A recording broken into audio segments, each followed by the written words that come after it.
Whātāwhātu se whapoponga telefo le veitiu Samoa le nei solua. Whai maili po tira tamai le CNN o lo whetuna i nei e Israelu le ave whaamarusia o nisi o vaenga o lo no foi o le West Bank e peo na sauno aini sui se to otolo o Israelu a o le taimi foi le nei wanga atu atu nuu i se sifo le rarolangi e amana ia mawhata ua le stete o Palestina i le masina le nei o se tema. Se tasi nei o la asanga o lo vava a iei Israelu e tali atuai le amana ia e atunu o Palestinian statehood atunu e peo Farani, Australia, Kanata, Portugal e Mali United Kingdom. Leo le afa o popo atu i reisi sidia ma le se lau fa se fulu o atunu o le au lato wamana ia ina le stete o Palestina.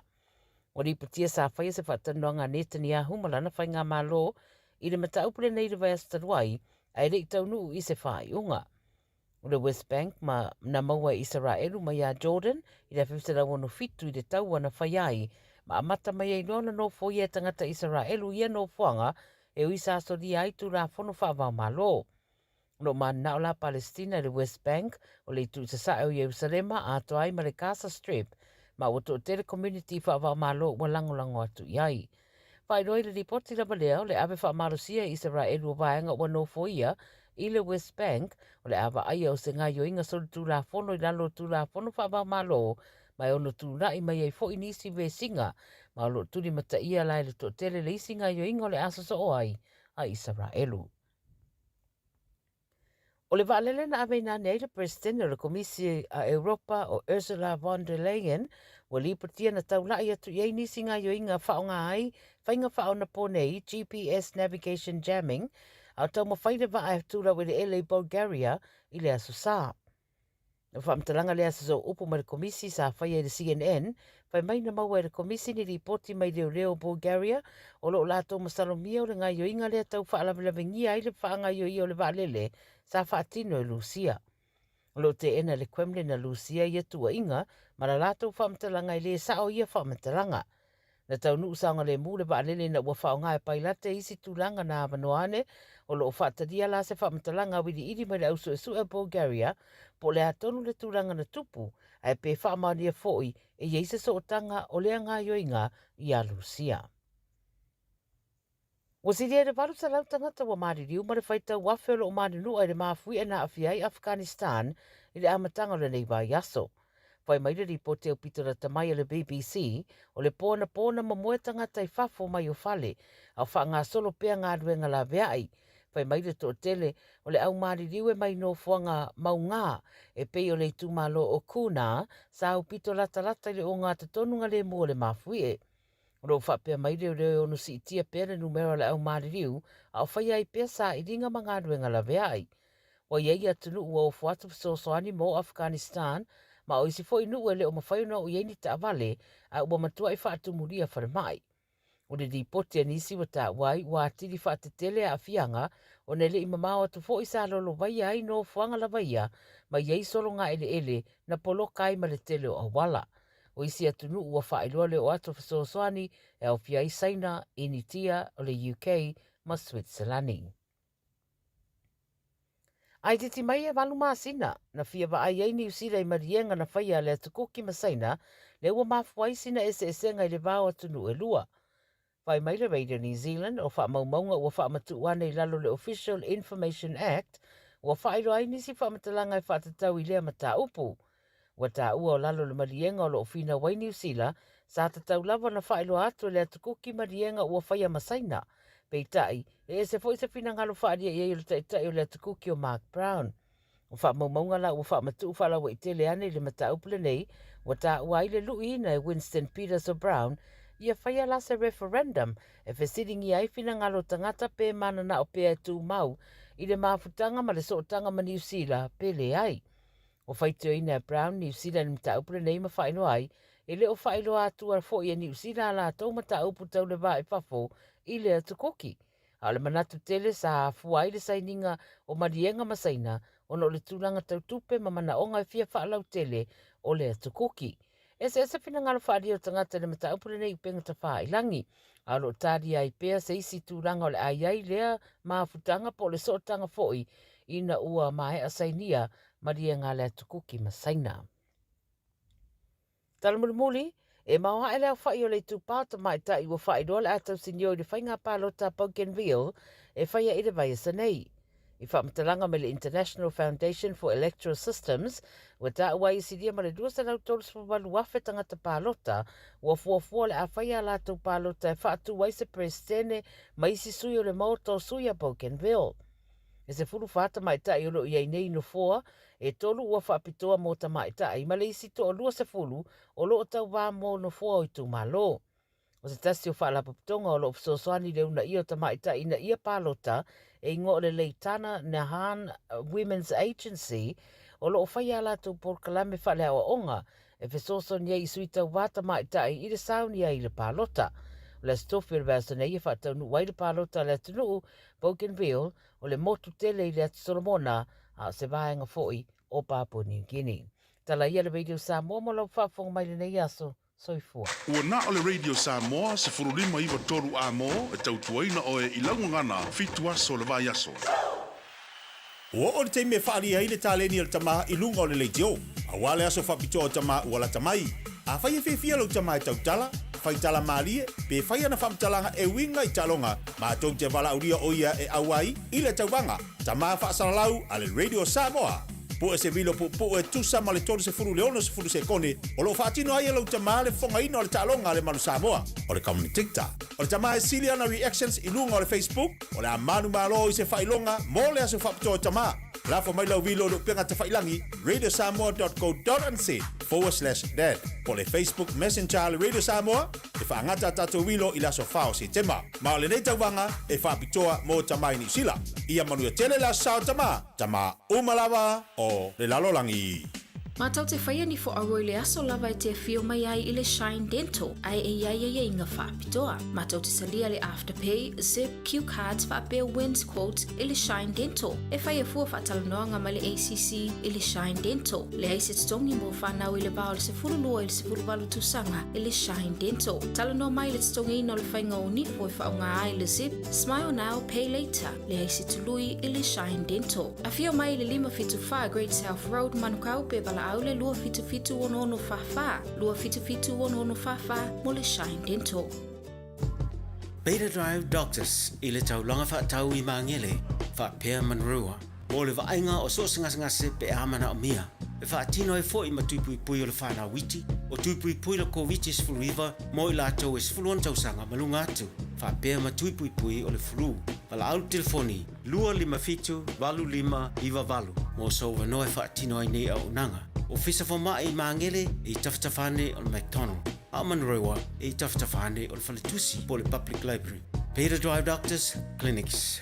Avelo ainga tapua i lelo Faiva lo marasa mo i lantalonga ma fiti le soro se tema i le Electoral International Stadium i le toru leo auri taungo fie pepa unu fale se fulu tala mo tamaiti ai lua se fulu mo tangata matutua whaata whawhaulo wa ainga mo le asu sauta ma tapua i lau manu Samoa maua pepa unu fale i le ticketmaster.co.nz wa lango ina le neitalonga le G-Mana Wholesale Autos e te maua i ta wale taungo fie whafsota i nei loa le awhionga ia ngalu malemana tai ngalu malemana G-Mana, the answer is yes. Polynesian Spa, Herbert Rotorua Male Mountain Shade. Go Manu! Radio Samoa. Taslima Electoral Amo.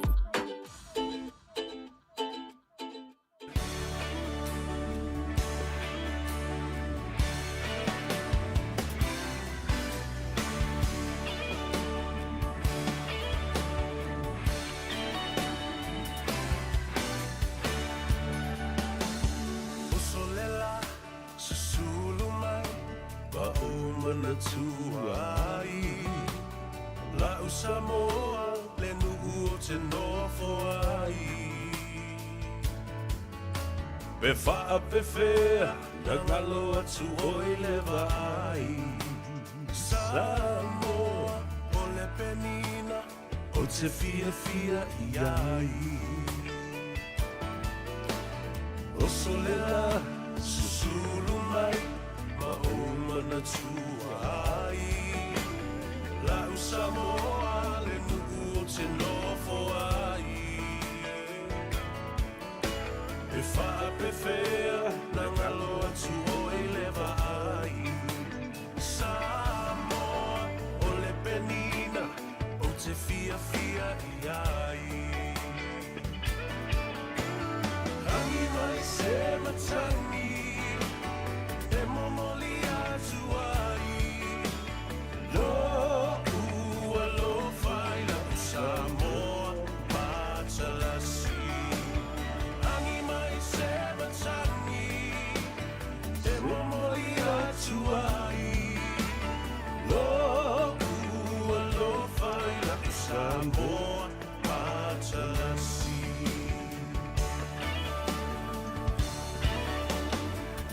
Ia, talofa lava le pa ia mawalunga o le whaafonga tāpua i ai maise fo i o le sila mai moa Samoa le atulu pele i New Zealand ei au Setalia ia ma Samoa i o na lau whanua mo na lau ele o lo whaamuli mai ai le toa tele o tātou ainga mo tātou tangata ai maise fo i o le malo Samoa au alofa ia te oe ma whaatalofa ia te oe i le nganga whaaloalo, ia ma le nganga whaenga e tia, tumu i le fia. Ina ua tātou au lia mai fo i le asolua o Septemba, o le asolua fo i le nā o le masina. Lua afe lua sifulma le lima, tau alunga atuai ma le au nanga ma le tautua, a le tau wha ia whonga mua, ia po le ftalega fo i a seumanu Francis Ioane, i le nei fo i asolua. Aloa afua ai lao ua maua, sula fo i le lofa ma le anga le lei, o le tai au fo ua momori le atua i lo soifua ma so mātou malosi. Lea ua tātou toe whapene iai i luma o le atua ma luma o le nuu. Ia ai le o tua o le nuu i le mea tatanu wai tangata, a malango mau ai i tia sa. Ia, whatalofa ia te oe le swafa manu malo le li whaolo Yesu Kiriso. Ia, ai maise fo i o tūlanga whalupe Samoa. Ia, mau vavau tala ngata. Pa ia ma mamalu le tā whatolu o le tātou vānu nofo. O mamalu whaale malo, pa ia fo i whaale anga nuu. Ia, ia manatua. E maa walunga se vi inga o le tua e momoli. E le a inga sa le vi. Ia, whatalofa i le loloa o Samoa i tawhai fi o le lalurangi. Ia, e le ngata i New Zealand, Australia, maisi atu nuu o le kelope. Whatalofa ia te oe mo folo fatu ma le whaamoe moe. Ia o loo manuia fo oe, ia malou a inga o lau a tina e malau ngā luenga. Au au ngā tele, upenga ta whailangi ma le teknolosi nei o na po. Ua mawhai o na o atu ai ma a apa atu. E whatalofa ia te oe vasa e fia, maila e fia. Ia ua whasopo ai. I upenga o ta whailangi ma tātou whasota i ai. Ia, o le anganga fia, o le whao ngā le lei o whasota inga tātou te whiopo ia i le lofa ma le anga le lei o le tātou mataisili i le langi. Amoe moe sa manuile nei tai au i le ala whai o le atunu ma le nganga e o la. Ia, ai alousu sa moa i o na tiute mo na Faiva masani o le ale taimi o le aso o le ale taimi fo i ma le itu la. O fea lava olo o iai Samoa. Whaatalofa le i atou o savea se iuli. Pesta tama langi so alo i a te oe. Ia, ma le wha moe. Ia, o le nā fo i wa manuia le tū ua e o a onga a le whanau. Ia, ma le ngā luenga whai pēa i le tai ao. O le matua moe pō. E taulanga i lana whanau. Ia, a wā fo i a le tūlanga o le tāpenanga mo a onga a ea. Te le lopo le talo le tau i le atunu o lo e whaafonga mai ai, ia o New Zealand lava la tau i le teimile nei au te roa. O le matua maa losi lava, o le malulu. Te le teimi e tibu ai, te le fo le teimi e angi ai, salulu le matangi. Ia, ai, tātou te le fisiringia, ia le tūlanga o le mamana o ngā ruenga le fōwhanga o a o le tātou matai sili i le langi.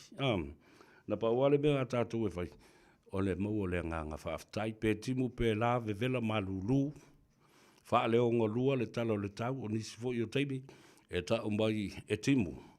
Ia ai malama atu le taia, o le matua vevela o le la.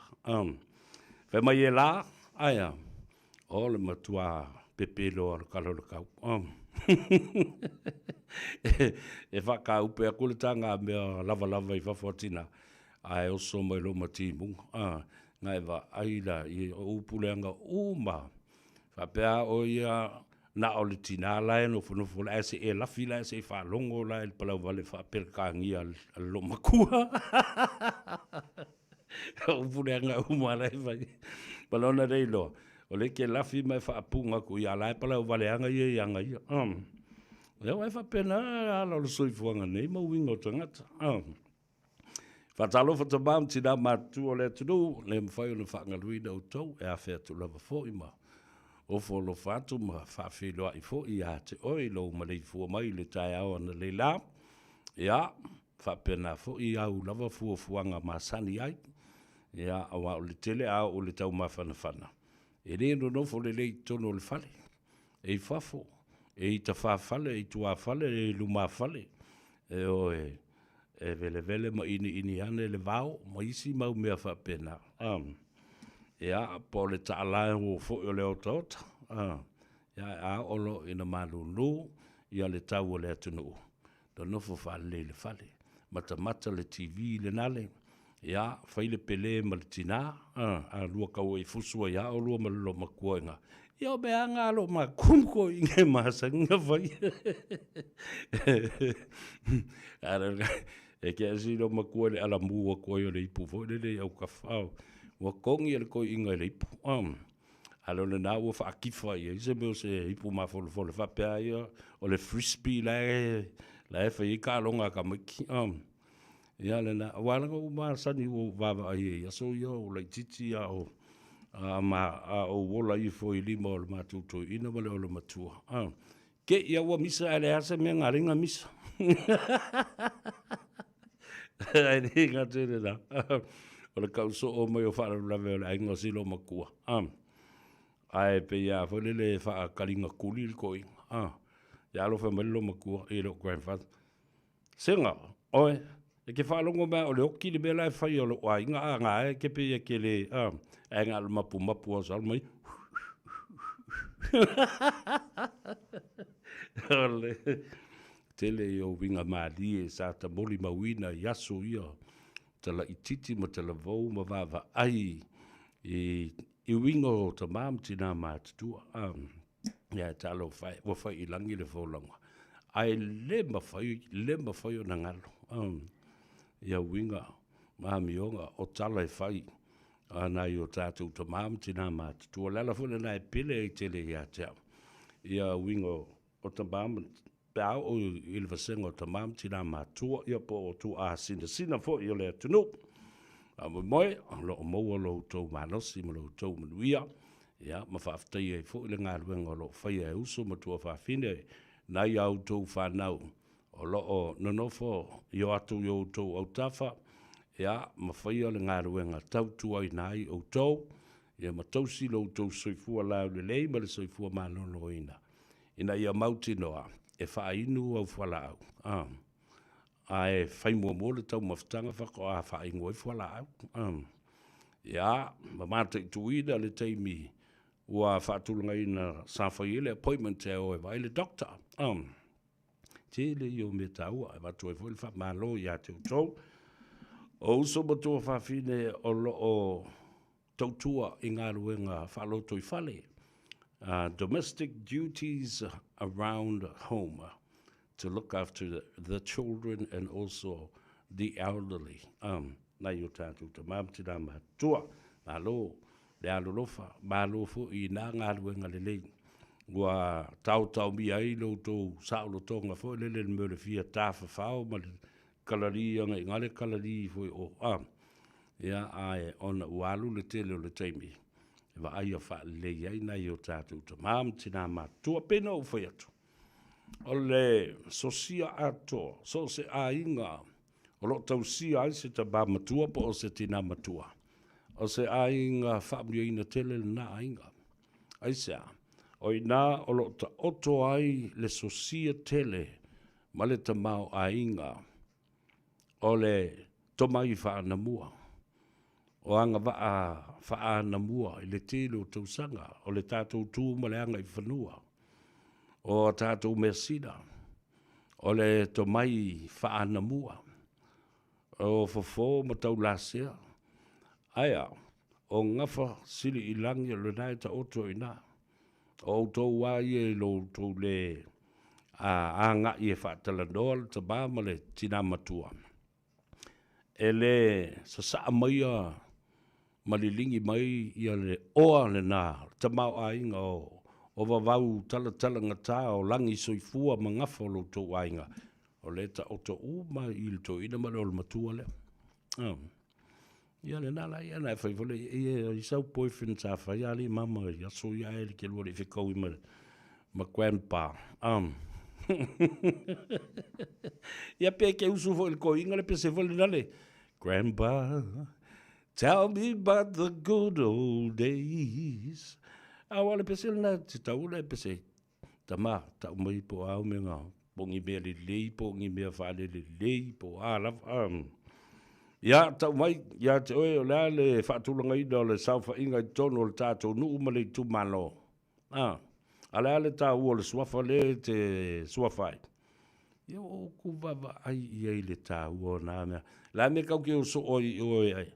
E ave me whail whaarulawe o la ainga. A vai ko e o mai la inga na pe a whaise whaarulawe o le tātou ainga. Me o so tanga o ngafa. Na e whai e le tala fo lea. E masa di whai la unga. Ao o na angi sa lulu le matanga. Ma lulu wina le ele. O i whesiri ai. E whesiri i le tua. Ma le nā tura o fōanga. Whesiri le la ma le masina. Whesiri whetu. Ai ao o. Ina uia la tui. O i whesiri ai. E whesiri i la mutu ma itu. Ma tā isu o lo ainga. Ina ia whasino ala. Pe a whai e whaingatā le ala. Ai a o la na whita lolo a i Samoa ma le atunu. O i e whesiri ai. E te whesiri le ngafa ma le sotanga ma le vāta ngata. La le mea lai o na usu mai ta ngata nei. Ma whaalo alo mai. Ma anga i mai. E a mai le si. E a mai le whaalo alo. E o le na. Whesiri o le ngafa. O le vāta ngata. O le tātou sotanga. Le ala le nā e lai ona whetalo loa i le atanu o no Samoa o le ainga pe ao o na whafola le whala. Pa walea o lou lei loa o le whai a ma lou lei loa ma lou lei maamlama. I le ngafa ma vavau tala talanga tau le tātou sotanga ma tangata nei. A ea.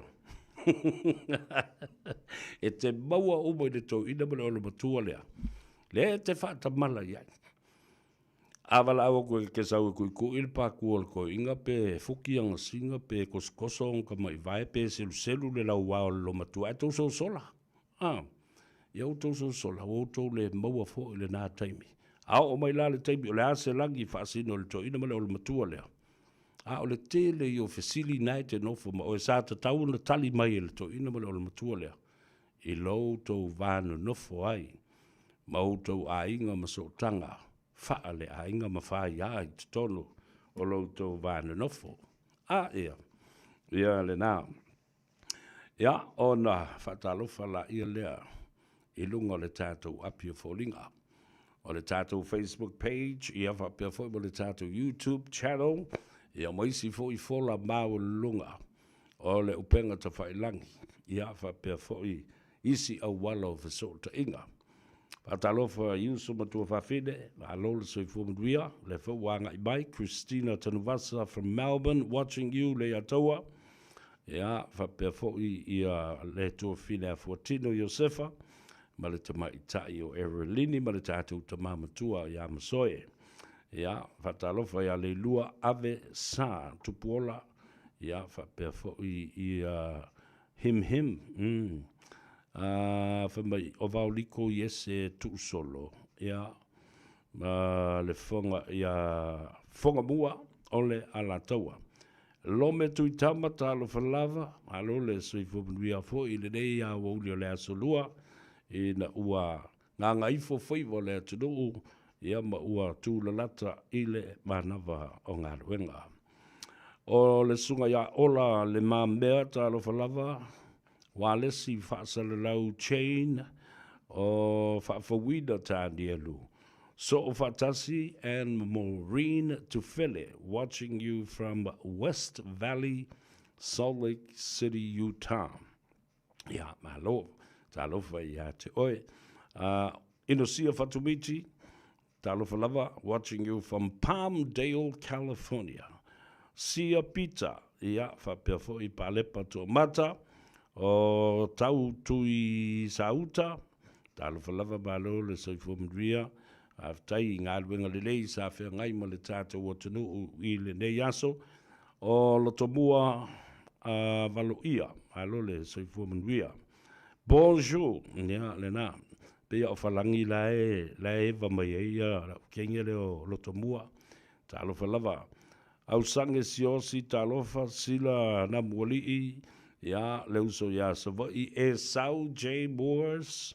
Watching you from Sydney, Australia. Tania Finau, Talofalava Malol, say for Maria.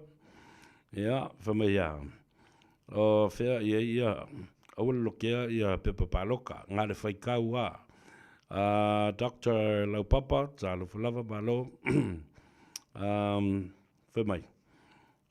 Fiume has appointed a new police commissioner, even though they were not to be government. Please, oila le komisina le na wa tofia ele fionga le tamaitai pale mia. Ya ele o se me sa o me na Anchorage I Alaska o falongolongo mai le to atele o tata wainga. O le uso ya natu le ya tau le sa. So lao ya fa perfo I Jacopo Willie, Jacob Willie, alo le soi fo menria. For my junior lau papa. Always enjoy your program. I Alaska. Ia fata lau fatu. Ngalua file au pepe. Ia fa perfo I kiona sila pine fia vai. O le tamaita I polisunga ia tia a mate fasou. Ta alo lava. Alo le soifua menria. O sau I matangi. Leutala mataena, yeah, tala for lava. Yeah, vai. Smash the like button over temu musa vakwe press the like button over temu kango ka kango sa mala le like button ya makwa malolo sa mala, and then share our program to all our friends and families. Malolo nga lua Samoa afatolu le tu live fa ile bana vo nga wenga balanga Gagaifo Faiva o le nei fo I solua fa aftai toi fo le telenga se manu ia ona o nga wenga sa fenga yai le taulongolongo le atudu ile nei aso le yangi me kele kupu I Samoa na le faita wina le vo le palota mafa mausalina le tulanga o yai ia le alo ia le faita ngalona lua o le palota tele a bea e awa uina mai ai I tātou I le panota lea ua whainei. Ia, ele ngata fo I le fauto I nai fo o le ofisa o le komisina o whainga panota ia malona fo I auwaa. Ina ia tilo I le mata upu o le umi o le taimi e whai ai le toi whaitaunga lona lua. E ala no whai atu whapena. Ona ole ese o le system o lo tātou whaongaina. Ma le system o lo whaongaina New Zealand Australia.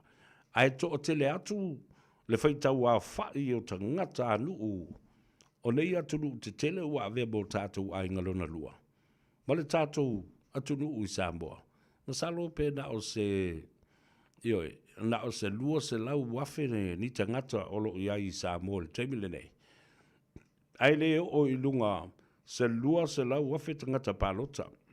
Na pau tangata ia le whaonga nei le tātou whainga palota. O le se lau ma le tasi afe. Valus fulfitu pasene o le whaitau a whai o leisi se fulu lima afe e lei lista laina. Ia ma whaatanga e palota. Ona o le tōtele. Ia watu ua le tātou watu lu. Malanga mai. Masalo e lata I le sfulu tolu, le sfulu wha afe. Tangata Samoa. O lo malanga mai I ngā ruenga whawaitemi. E le ngata New Zealand nei, ia whapena fo i Australia, ia ai mai se fo i o tuila manua. Ia tilo la i se vainga whale mafo fau e whaatustusa i ei whainu mera nei. Au te matua i o ua lava pe ai sea. Wale mawhai ai o na toe tilo. Ma asiasi i tu la fono whainga panota. Ina ia au mai i to tonu le taimi te le o lo alu. I le toi whai tauina a toa lava o panota nei. Au la system leo o lo whaongara. E isi atunu. Wai eile taimi sa malanga ai le komisina ho whainga panota sa mo sa eile na vai tau. Malona au waa masalo peto ono e peto valu. Na nga i atu i Seoul le Korea, South Korea. Ina ia mawhaio na au hinai i la tau i le system o lo whao ngai le nā tunu. O le ala o bali taimi leo tu fasiri pelo o bafo whao. O le ala le system leo na o ea o hinai. A o le ala se to mai ma se hanga waa. Wa au mai i Samoa i mawhai o na sosoli i tātou whainga palota lau tele leo o tai 5 tau sanga o whainga. Ai mana tua fo i lai le vai taule na a uma se whainga palota. O na fili mai leo le komisi. O le komisi o whainga palota e toi tilo. Po o whea na o pū waitu la fono whawai o le whainga palota sa mua whato amaea. A o ai te ngata e fili mai ai le komisi lea. Ioi, lawa e manatua. O tangata uma ia na soli tu la fono. Ma pa u i wha amsinonga o le whainga palota. O tangata nao lela au mo i fili e le komisi lea. So you see where I'm getting at. Ladies and gentlemen and my fellow Samoans, the commissioner to revisit or reform all electoral rules, laws, acts, and regulations and protocols after a general elections are all the culprits that lost the previous general election. Al fasili le tu le mai, e fa fair no to fia mai se komisi. I sui ia fa oli na o le whainga palota. Ai soli tu la fono, ma o le wha amsinonga, ma wha maonia mai le wha amsinonga. Lo lato soli tu la fono, o tu la fono, ma ia inga o whainga palota. Ai fili mai tu la epa malana vaenga, e o mai e toe se ei i le komisi lato te toe wha afauina tu la fono. How the heck could this happen when you know all of them? O lato umane i lena soli tu la fono. Alela toa mai toe sa whai. O tau se sila i le tele o mea wha la tua i le nā vai tau. No mai la ia lea e au mai i ai o lato manatu. A o manatu wha soli tu la fono. Lea na lato solia. A le ua mai e au mai pe mwhai o na whaatanga. O na whai ini te unga. O le tu la fono o whainga palota. Quite crazy au ngai mea a ka ua le whawhawhingi. E sa kau crazy mo le whainga o ngai mea se. Whai ai le maki le kilo le pula la. Ia au le mata i tuina e te ngata mamala malama ilo. So le lai whai a malmanatu e vale o masa mua. Tātou te leilo atu a lātou mea lai whai. Whai wha kengi a fo le whapena ia mali e ia. O pau ai le mua umani wa. Malolo fo i nei vai teime le whainga pānota le nei pa inga. Ai koe kāpenga mai lea vai. I lea vai kausanga po lea fo i pēa umale nei pa inga. Ai amai umatu la fono nana whaasalai oi amai i e pasi atu ai. E ala na o ata. O le matua maali o le maali e. O le whai pupula. E nei tangata o mea. Ma le lo le. E toi soli e fo i le tu la fono. Ma toi tele e fo i resources e alu. Ma le taimi o le whaamsinonga. Pe ato e o tu fo i le sidi matausanga. O na toi tāmo mo e fo i leo tangata ia. Ono le ua whaatanga I te tonu o le teuteunga. O le komisi o whainga panota. Le ua whaatanga I le lātou soli tu la whono lea. E le toi popole ai la pe toi soli I lesi mea. O le ua pasi el tu la whono. Ai o tu fo I le nā whainga panota. O le mea e tasi. Wa le solia le mea lena lātou solia mua langa. O le ua pasi el tu la whono ma le teuteunga. Ai o le a fau sisi mea soli. So by the time the next general election comes around, they will find new ways of actually committing a totally different crime from the one that they did in the first place. The discovery of every trick in the book to allow them by legal status. And that's a pattern. That is a pattern with HRPP le telo tau sanga le tika inga le sunga tulepa. Eva aia tulo se tula fono e loa e la veve ai la tau. Tau mwhai loa sui le tula fono ma wha vai se tula fono fau. Ina ia awai ne ia afia I la tau le mea lela tango fia soli ma whai. Ma wha tino ina ia wha mari ina o la tau tu ina naunga. Ma wha tino ai le mea le mana o e whai o loo wha sāme I le tula fono a e talu wai ono I la tau le pule le tula fono. E ma whai e ona la tau suia le tula fono e wha tanga ai la tau ona soli le mea lea. Kera wha rongo mai ea e se. O le awala le nao mea na whai mai na saua I lawa. I le whase fulu tau sanga ua tualai. We need a new system, new people, new way of thinking, new way of doing things by law. Ia fōu le tele o me whai. Ia mi o tonu me tauna whai. Ai ia mi o tonu le whaatinoina I lalo o le whaamalumalunga ma le te inga ma le whaatananga ale tula whono. Ia. Ia le ala o tātou wo o mai nei le mata upulea. O le lea mana ia o se vaenga whau whai pe a le ausia. Ia le whainu mera o le valu tangata o le pāti. Ia le ala o mai ia le HRPP is fulmalua. Ia, o lo tu maupea le amana ia, ma le alo ia, o se pāti whau whai wa umana le stala, e le ngata I tula whono o te unga o panota, ma whainga panota. Ai whapena fo I o na alo ia I te tonu o le mauta whono ma le pāle mene, pe a tau au fia, ia le mauta. Tātou o bai lola ia lea ia fia me, le fionga le sa whapito, malana to o lua o whaipule to o tolu I a te ia. Wale au sia le whainu mera.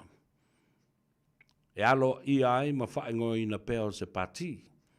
O le pāti la ua umona le stala. O le Samoa Uniting Party. E ta oto pea le nā I le awala o le tula whono. O loo alo I ai le lestalaina wha le tula whono. Ai a o mai lo I le amana ia I to tonu o le maota. I le na o le to tolu o I la tau e le ausia whaipule valu. Ona le vala awina lo lea. Ma amana ia o se pati whau whai. E amana ia I whafo atu o le pale mene. Ma whafo atu o le komisi wha pale mene. Ia whapea fo I le komisi o whainga panota. They are only recognized in paper outside of Parliament as a registered body and entity. But in terms of recognition inside the parameters of Parliament, it's kaput. Nale wingal kaput. Elea mana ia. Now le tolu o ilato, they are just a bunch of individual independent members of Parliament. But it will not be officially recognized as a political party.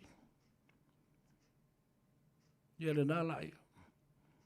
E o fo i la i le vasenga o i la tau no mai lalo le fua o le tūtō tasi. Sui whao li oli tūtai tō tasi. Fast full mon tupu o i la tau. Sao mai le tō wha. Wha epe tō tō. Sei wha manino atu a nāne i le fiafi. O le memo mua o le pāti le nā. Ele o se pāti. A wafo i ele i o mai. Na le stala i lalo se pāti. They came in to become and register as candidates under independent candidates. Nā lava lai maninoa e le o se pāti e lau tūtō tas.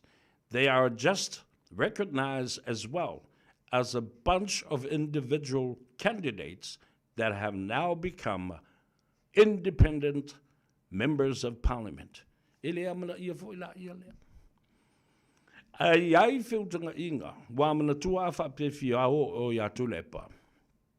Le se fuluma le lua tulepa. Ma le tō tolu o le au tūtō tasi. Ma le tō tolu o le au tūtō tasi a le SEP. A fia me, e siri pēr ta o le tō tolu o fia me. O le tō lua le vaenga le ma fia me o tō tolu. O tō tolu la fia me, ma le tō tolu o le au tūtō tasi. Wa ono. A whape o e pipi i o ia tūle e pamalana sfulma le lua. Ia, o na mawaila ia leo o whainu mera sfulma le walu. Taipei o le whainu mera na taunu uiai ia le vaenga tūle epa. A o le i solo ia le pāle mene na ua le pāsia le tala le tupe. A e o le saunuanga lea na pau o le sunga le atou le sa Jerry Brunt. O ai a nisi o i latou e anga i mai i le teimi o le whainga pānota a e manu malo mai i tū malo na tutu tai tō tasi ai. E le o i se pāti whaia ina. E o i la lango le pāti o lo ua manu malo ma tele no foa o iai. Ai mana tū o foi. Dele i o le teimi o feutanga inga. There are times to make deals and negotiations between these people. At least HRPP is recognized as a political party. Outside of parliament and inside of parliament. The four individuals are just a bunch of individual candidates. Will remain as individual candidates. The other three of Fiame is the same recognition. They are just a bunch of three individuals, candidates, independent candidates. Idem fai fu lan ta na ta wa ia al vanga Fiame, elem fon ta wa pe al vanga al SEP. Vanga le independence wa le di party e mo umana le stala ia Fiame mlana vanga. Ia o na yuso ia le na sao mai le whainga pāno ta tūtotas. Si sila la. Now, there will be a time for negotiation and a time to make deals. Sao no le atou Jerry Brunt, e le fio se pati whaia ila. E fio i le pati na manu malo a ia i la tau fo i le a ia tau. E tutu ta i tō tasi e pēr. The deals that these people will be making, because for sure they won't be attached or get married to le EPA and HRPP.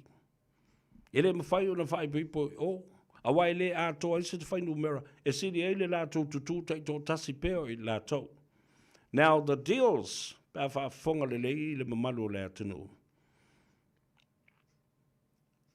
Ile tūlanga o le marama lama about the political spectrum and the formation as it stands by law. I lalo le tūla whono. E pule i lato, a le mea moni, e tū le lau mea vale a wai le whapea, Ao uma le tō wha le tū tō tasi, ma le tō tolu I a fia me I o e wha apipi I ma wha I poipo I o le sifuru ma le lua atu le epa. O na maua I leo se whai numera, la tō te wha atu wai se malo. Le ai. O le mea e te tau na whai maa mi o tonu, tutu tai tō tasi pe I la tō. Se I vanga na ai la le tō whalea, a wā o le mea moni lava. I le tai toi ma whai. O na talia ina e la auli fia me malana tō lua lea. E whai I ai se fuanga tō te o mai tātou te whaai poipo. Ma tātou la lango whaatasi e whau le pāti lea ina ia maua ai le tōrus fulu ona o sui whai pule o le malo. Awa o le nā o le ara mata I tuina I la ia le whapea o se malo so o whaatasi or it is now an official coalition party. E le mawhai, aisea, langa ele se party whai lea tolu lea fia me. E le mawhai foi o no, ua pasi atu la uli ma le whai numera e whausia ma whatuida ai le malo e au no manisi a whai pule I whafo atu. E o lava I la wali ia tu tō tasi e tō wha. Na pau le tio le mawhai o na whai e la uli. Ma I la tōnei, fia me, po o le au tu tō tasi. O le nei, whaafonga le Samoa. The deal that needed to be made clear between Lauli, the fast, 33 seats, and Fiame's 3 seats, and even the independents 4 seats, is a deal to supply demand. Pea o tātou toi fo'i, I le formula fo'i lea, o le tamao a inga. One of economics' real popular formula in terms of economy. Ai e se mana onga, e tatau o na lava le sapalai, e whaamali e na ai le sapalai le I, alona winga le tala le nā. A whai e le maua le lua vai tolu, o le whainga malo, ala auli. Ma le whatuatua I le tua Samoa ua tasi. E ai tala noanga e whaatino, ma le teitai o le tōtolu lea, ia, ma I la tau ia tō wha, a wai le se la tau teitai e pule ala tangata la tau ia. E pule fo I lava le tangata, I lana whaai unga, pe mana o e tū tō tasi ai I. Ma nofa tō tasi ai I, ai usu, ele pese fo le ale I a tau sa vea, o le nofa tō tasi. Ia po ole minoi e whaila na whaai unga. Ai wha moe la na whaai unga le nā, I le mana onga o la auli o le pānemia. Pe o te mana o ai pele ai. A whai o le mana o ai e o mai I e whau se malo. O le lava le whainu mera la auli e whau le malo. O I o le pānemia. Ai ai ala tau talanoanga ma whiutanga inga e whaia I le vāle lei, bargaining in good faith. Ia le winga le talana. E ma whaia no tau la lango mai. Ina ia wha mautu ai le lua vai tolu. O na fō le mauta whono ma le pāne mene. Ina ia wha mautu wina ai. Le suia o se vaenga o le whawai, ma pāsia ai se vaenga o le whawai. E iai fwoi whamdianga I tui nātu iai la tōnei. I neu ni tofi minsta po ni tūlanga whapena, a iai a, whiutanga inga I le vā I o teitai, o le au tūtō tasi lea, a whia me, ia ma le tūtō tasi lea le tō whālea. Ia mandino le leile mea le nai le whaafonga lea tanu. Ia, au te loe le I wha malmala maina le tūranga lea I le mea lana. Awana I whenini a ia manumi ai ia le teipi I le vālea.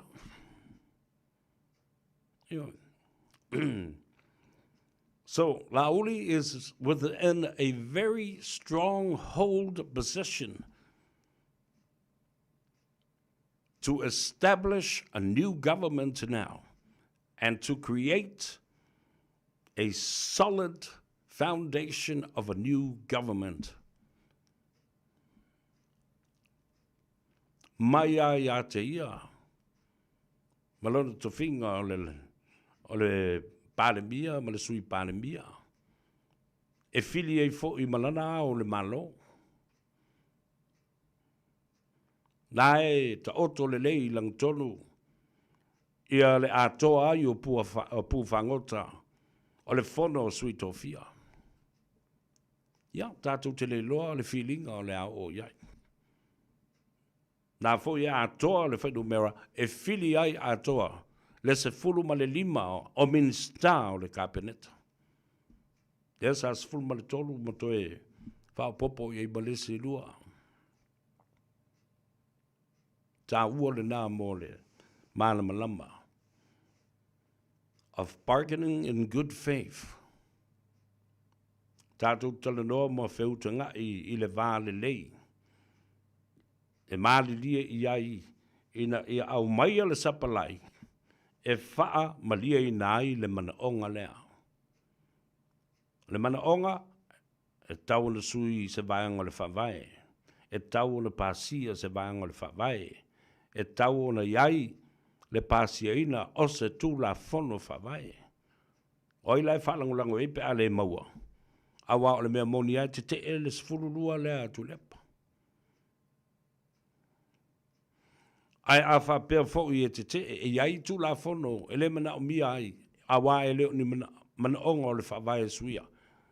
E le tau mana o mia ai la le palota al toa whale, ma le toa tolu lea, ma le toa sfuru ma le lua, tu le epa. Awa fo I e maua lalo tele le whai numera. E mawhai ai le tolu sfuru tolu lea, ona pasia se isi vaenga le tu la fono. No need.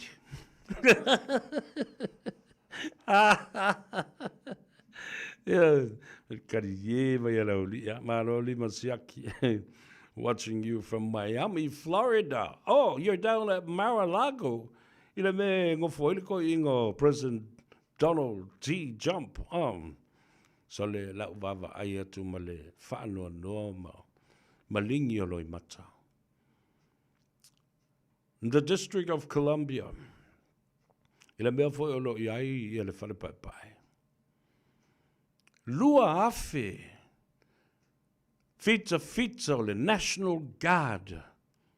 Pau ale o lato me lai whai. So stangata lava e tau ia i le awala. Loka. So soni i le wanga foi le ICE. Immigration. Police officers. Loka so stangata, loka atu mātua ma whanau. Loka I le aonga, loka le whanawhainga luenga, loka le whatoanga. What now? People are scared. The migrants who have done this over the years of supplying food onto the table of the Americans, supplying food onto the shelves of grocery stores. Dale me lana utu lai mai. Ti poti uma tangata whai ngā luenga sa ngā lua I whaatoanga. Tangata sa lato ngā lulue. I tūlanga o ano manfasi. O lafu manu, o vau matua. O whaatoanga. O whale ainga. O tō sisile. Donald Trump has put America in a very dangerous situation. Nā e tau te wawa ai ai. Tau te lewa ai malealo lofa I tangata. Wasu e atu I tangata lai whewai I malato passports and green cards, social security, proving that they are national citizens of the United States or even full citizens of the United States. Separation of families. Ua tāwa vai ai, ua ti poti mātua ai ti ai tamaiti a o nei le vave ao. Whafonga Amerika. Nei le vave ao, i le tau le tolu, ai fai le vave ao, le solingo le tula fono, of air trafficking of 600 children. Ono se lauta maiti, mai le vā, o le se fulu tausanga, i le se fulu lima. Ti poti ese a nei le vave ao. Ave, a o le i ai ma feala ni tangata e o atu e fai se solo te e le malai valele. Feala a ave i ei nei whanau. Ua laki o le whaamasino lanu. A black federal judge found out about this move of the Trump administration and put a court order to stop this straight away. A vatu e mele whatonunga le tau le tasi le vaveao ana nei le vaveao. Sa ala e lunga le atou. Ta whai au research ma whai au ngā luenga. Nio e mau tau ma whai connect i lesi tua le lang connect i Samoa, connect i Amerika, le atu Asia le Pasifika. Le anga fui e tā ua le meo le tā pena. I mata upu ia o lo tula i mai, e le na o Samoa. E le na o le Pasifika. A o Amerika ma le lalulangi atoa, ma le ai ata tau o tangata. Especially the young and the old and the most vulnerable people in society. Ayo. Me vole na whafonga maila o Amerika.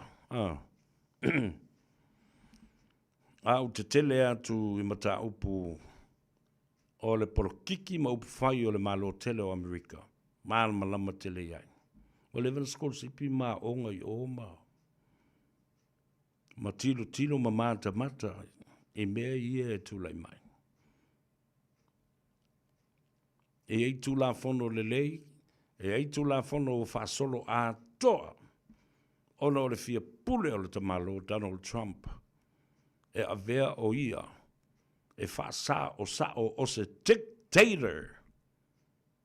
Ai leo se Palestine a lofa mamulmulita I e tausi. Le whaavai o Amerika po le Constitution of America. Le wafia Samoa. Na o whaimati poti mai isi. Tangata Samoa. Anga I uporu toi ti poti mai nisi e whaafo I atu tuile manua. A o whea o le atu tongi e le tauti ngā o tātou uso. Matua whaafine o le malo tele o Amerika. We are the biggest supplier of young men and women per capita, per population of young soldiers, female soldiers, to protect the liberty of the United States and its allies and territories.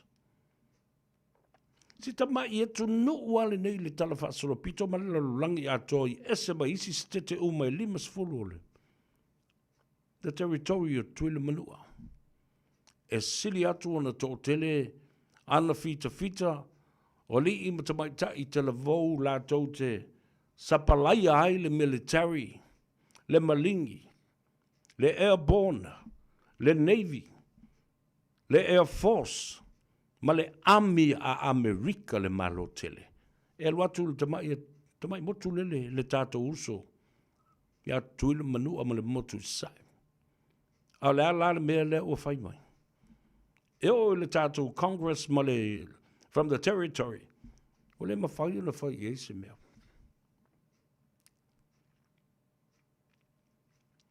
Whea la a whai e le tauti ngā. Ma o le ala fo le nā o le nai whaafongfonga mai I tangata o lo nofo I Amerika.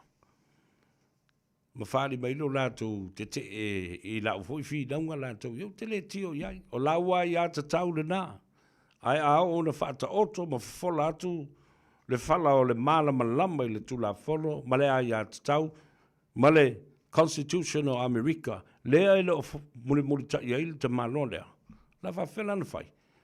Na e sau fo i le Constitution of America, na o le whaalua na papai si tangata i le tofi per restene, a la le mele na ua whai e Donald Trump, ua tala noa o ia o le o lana paia inga i le tolu paia inga le Palestine. So figure that out. And who's carrying the argument for you? Anyway, I'm doing my part on this side of the world. Tau foi la no tau whalonga ma mawhau iai. Tau ave le whinaunga lea. Nanga whaisi māla malama le lei. I upo whai o le malo tele o Amerika. Both the state and the federal. Ia tātou toi fōi mai. To Tassie Harrington. Oh my goodness. Talo whai. Talo whai tuli to Tassie Harrington. E sea to tele nisi o le ainga le nei o mātou. Lātou te toi tau aveina le whai u leo le ngoa Harrington. Alau te vai atu o le tu mai I leo so to Tassie Harrington. Well, great to find somebody that takes the same last name, Harrington. Yeah, before you know, ya le tātou tina ya lila. Yeah, ma le tō tele o le tātou ainga sātu punga ma tutupu mai oi. Ia le sa. Ia ma le tō tele sa iai peona iai ia le li o Uncle Al Harrington. I Hawaii le sa ta ua the South Pacific man o se tangata lau I loa I whawhiawhianga. Ia whapena fo I ata ti whanga peona mai mō ma mata I le tele o tausanga. I le ata o le Hawaii 5-0. Yeah, and the character that Al Harrington played at the time was Ben Kokua. Oh. A well-known, established footballer in terms of the American football. And a wonderful, wonderful entertainer as a singer and performer.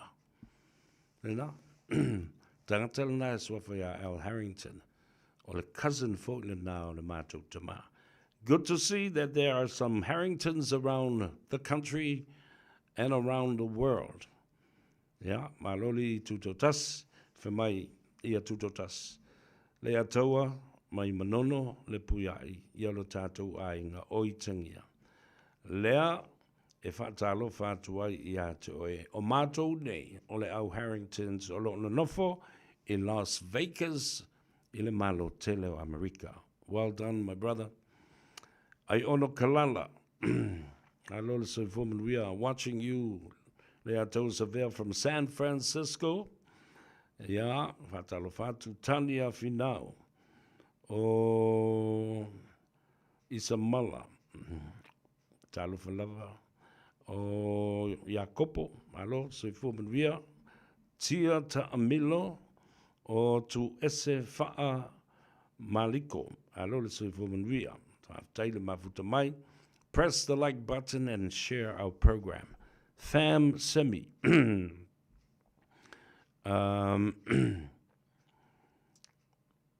Tatalo fatu. O le sunga ia Fili Malu. Alo se fu Fili. O Coletta Wire. My crazy. Kai crazy o lelele. Yeah. Wesley Severe, talo falava malo so for Maria Matamatatu in a mota al tato no talo fai. Ole me moni lava le ya ilanga life atido lava le ngal wenga la to wia. Ale fionga le komsino fainga panota ile tio foi sesi. Ila o fionga ile fascina to le foa. Ya por lo fionga foi to ya filolo. Alexander John Stanley. E leo se ngā luenga whaingo fie. Whai fōi o le tele o le lave o tu la fono e te tau na puti puti. Ia ma ana mahamana ia o whainga palota. Ia a o le au whainga luenga fōi ma le vave o le taimi. Wa tuli ta mo e ai. ia pola kalame te tau ai o na o ina. Le naili a toa se vai aso po se lua vai aso sa whai ai ko le ninga. And the training purposes to educate 1,700 employees for the office of the Commissioner of Electorate. Ia pole ofisa fo o le komisino whinga palota. Ele whaingo fie. Ele whaananati o le nei whainga palota ma le whainga filfilinga le atunu. Le wheta loloa i o le au whainga luenga. Papena fo i malu o le malo. The scrutineers, the secretaries for those new candidates. Ele whaingo fie. A whaina o le lua vai aso. E tapu e ai, ma koleni ai, ma oa o tauina ia le au whainga luenga e tasi le awhi fitu se lau. E tali tonu lava.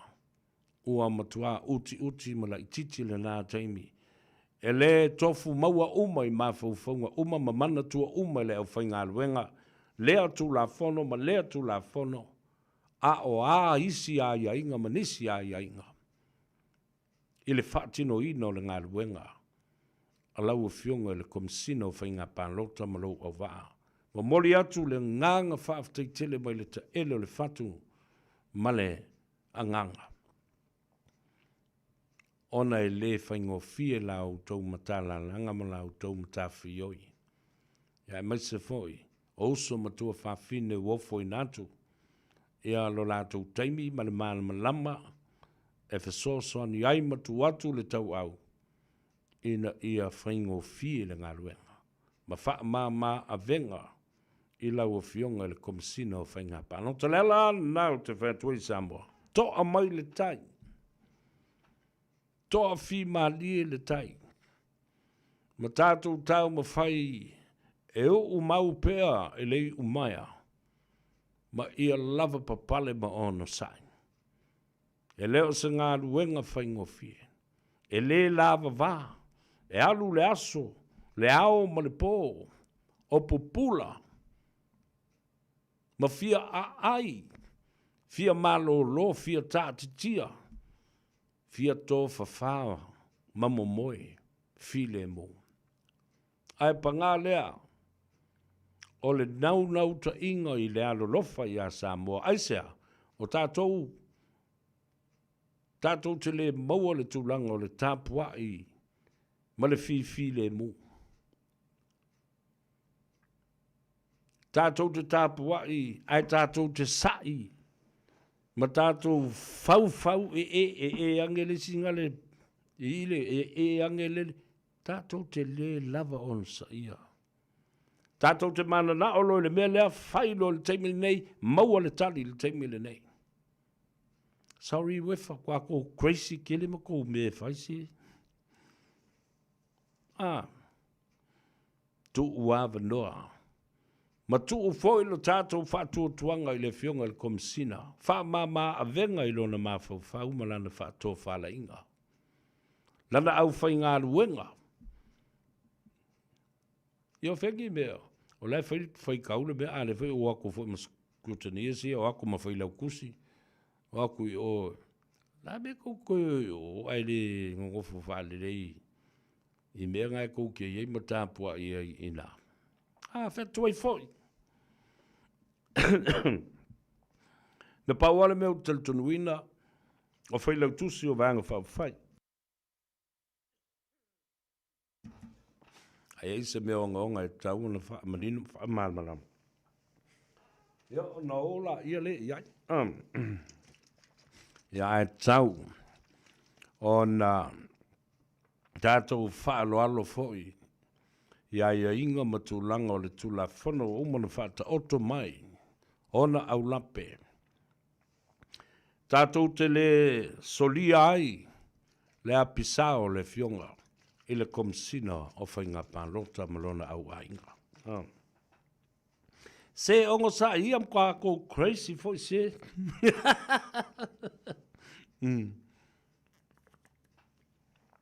Tātou te le lava papale.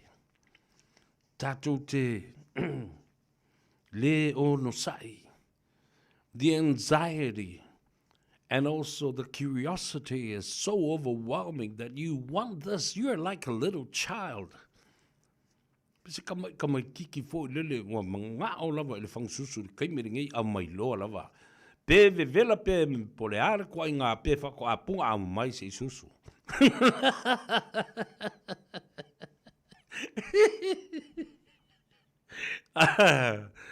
E kole ta ya le la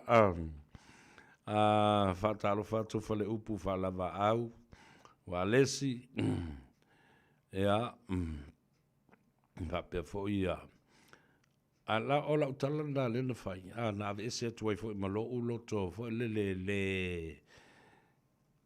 mautonu let's for once and all give our trust and in good faith all the trust that we have within the hands of the commissioner of the electoral office and also his staff, the police, the scrutineers, and also those officers that were involved in the whole due process. Ola ua tala nina, tatu ono side. Ya, lena, o le suga ya au pa au, whawhiaula a loe, talo falava, Jasmine Ikenasio.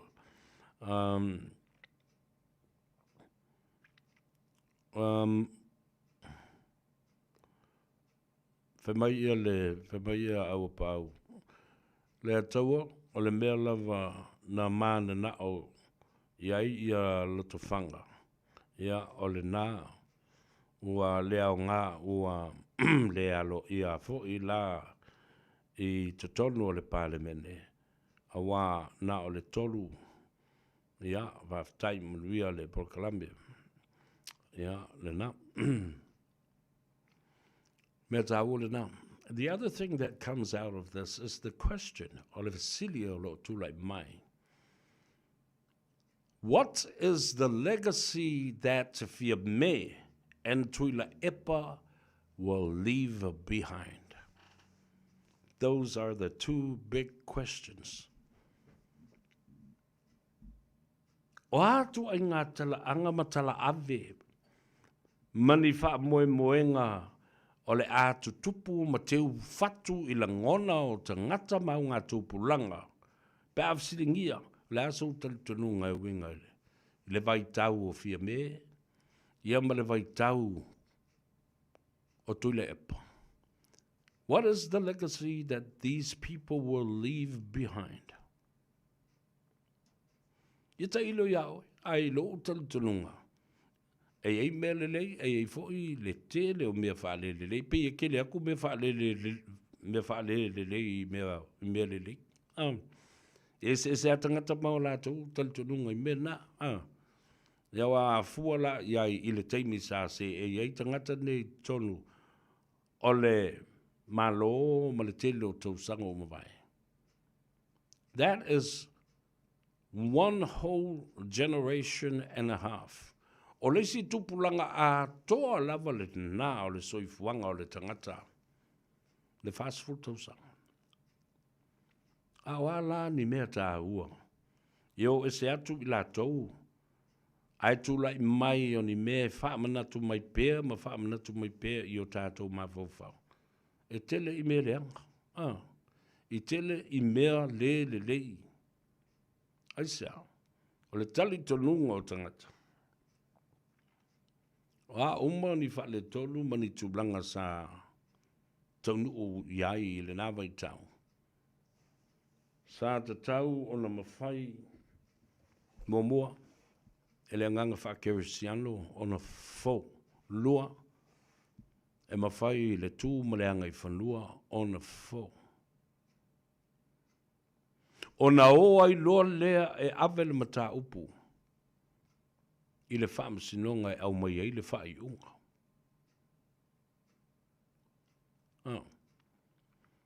Ale me foi la leu tutilo atu iai. Ai longa a whea Pe toi ai nisi vai tau ma nisi vai taimi. E toi sau fia ai le upu le tau o le Harmony Agreement. Are you listening?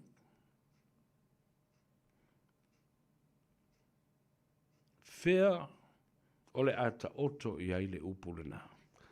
Iau si mai le whaafonga o le toi wa ainga lea ma le toi whaasalawina ia. O tātou tala mai le Pasifika, whapea fo i New Zealand ma Australia, ma isi atunu o le laulangi.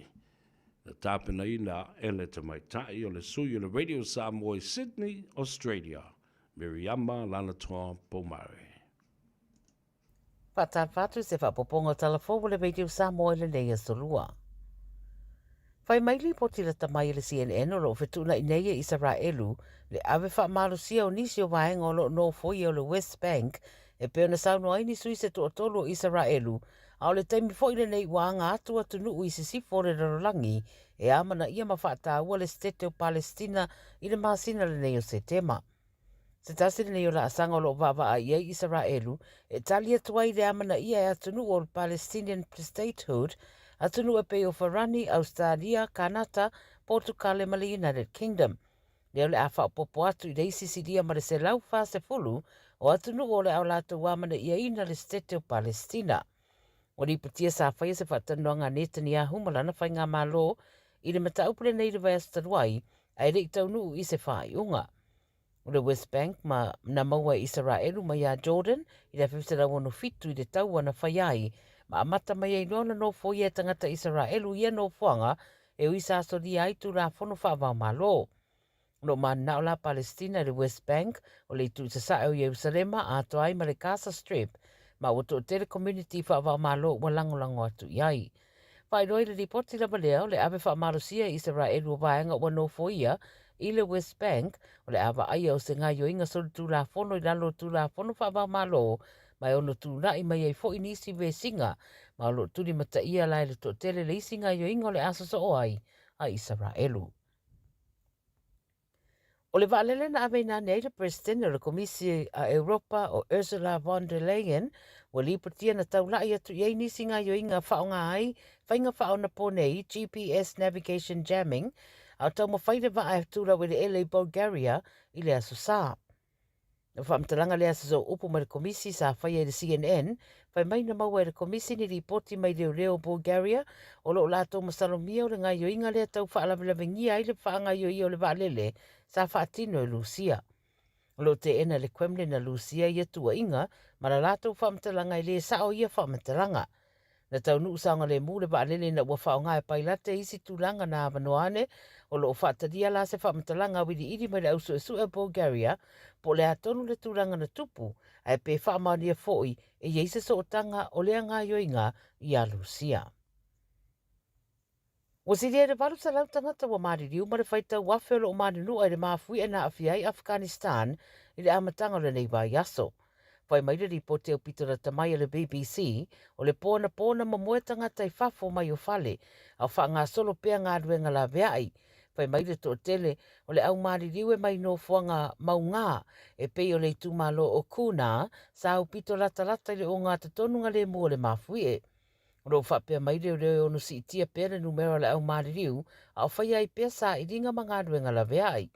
Wa iei atunu ua o fuatu sosoani mo Afghanistan ma o isi foi nuu e leo mawhaiuna o ieni ta avale a ua matua i whaatu muria whare mai. O le ripoti anisi wa ta wai wa atiri whaatetele a fianga o nele i mamao atu fo isa lolo vai ai no fuanga la vaia ma iei solo ngā ele na polo kai ma le tele o awala. O isi atunu ua whaeloa leo atu whasosoani e au fia i saina initia o le UK ma Switzerlandi. Ai titi mai e walu maasina, na fia wa ai ei New Zealand i marienga na whaia le atukuki masaina, le ua mafuaisina esenga i le vāo atunu e lua. Whai mai le Radio New Zealand o wha maumaunga ua wha matuuane i lalo le Official Information Act, ua whaero ai nisi wha matalanga i whaatatau i lea mata upu. Ua tā ua o lalo le marienga o lo ofina wai New Zealand, sa tatau lava na whaelo atu le atukuki marienga ua whaia masaina, peitai, e se foi se fina ngalo whaaria i eiro taitai o le atukuki o Mark Brown. O wha maumaunga la ua wha matu wha lawa i tele ane le mata upule nei, Wata ua ile luina e Winston Peters o Brown, ia whaia lasa referendum e whesiringi ai whina ngalo tangata pe mana na o pea tū mau i le mafutanga ma le sootanga ma New Zealand pele ai. O whaitio ina Brown, New Zealand mta upule nei ma whaino ai, e le o whailo atua fo i a New Zealand la tau mata upu tau le va e whafo i le atukoki. A le manatu tele sa fuai le saininga o marienga masaina ono le tūlanga tau tupe ma mana onga e fia whaalau tele o le atukoki. Ese whina ngalo whaari o tangata le mata upule nei upenga ta wha ilangi.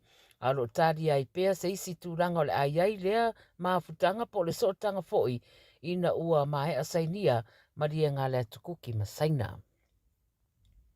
Talamuri e maoha e leo whai o le tūpata mai ta i wa whai roa le atau sinio i le whainga pālota Bougainville e whaia i le vai nei. I whaamatalanga me le International Foundation for Electoral Systems, wa ta ua i siria ma le 2.8 wafe tangata pālota, wa fuafua le a whaia la tau pālota e whaatu wai se presidene ma isi sui o le mauto sui a Bougainville. E se furu whata mai ta i olo i nei no fua, e tolu ua whaapitoa mō ta mai ta i ma le isi to o lua se fulu o lo o tau wā mō no fua o i tū malo. O se tasi o whaalapapitonga o lo fsosoani le una ia o ta mai ta ina ia pālota e ingo le Leitana Nahan Women's Agency o lo o whaia la tau por kalame whale awa onga e fesosoni e isui tau wata mai ta i le sauni i le pālota. O le stofi o le vasa nei e whaatau nu wai le pālota le atunu Bougainville o le motu tele i le atu Solomona a se vaenga foi o Papua New Guinea.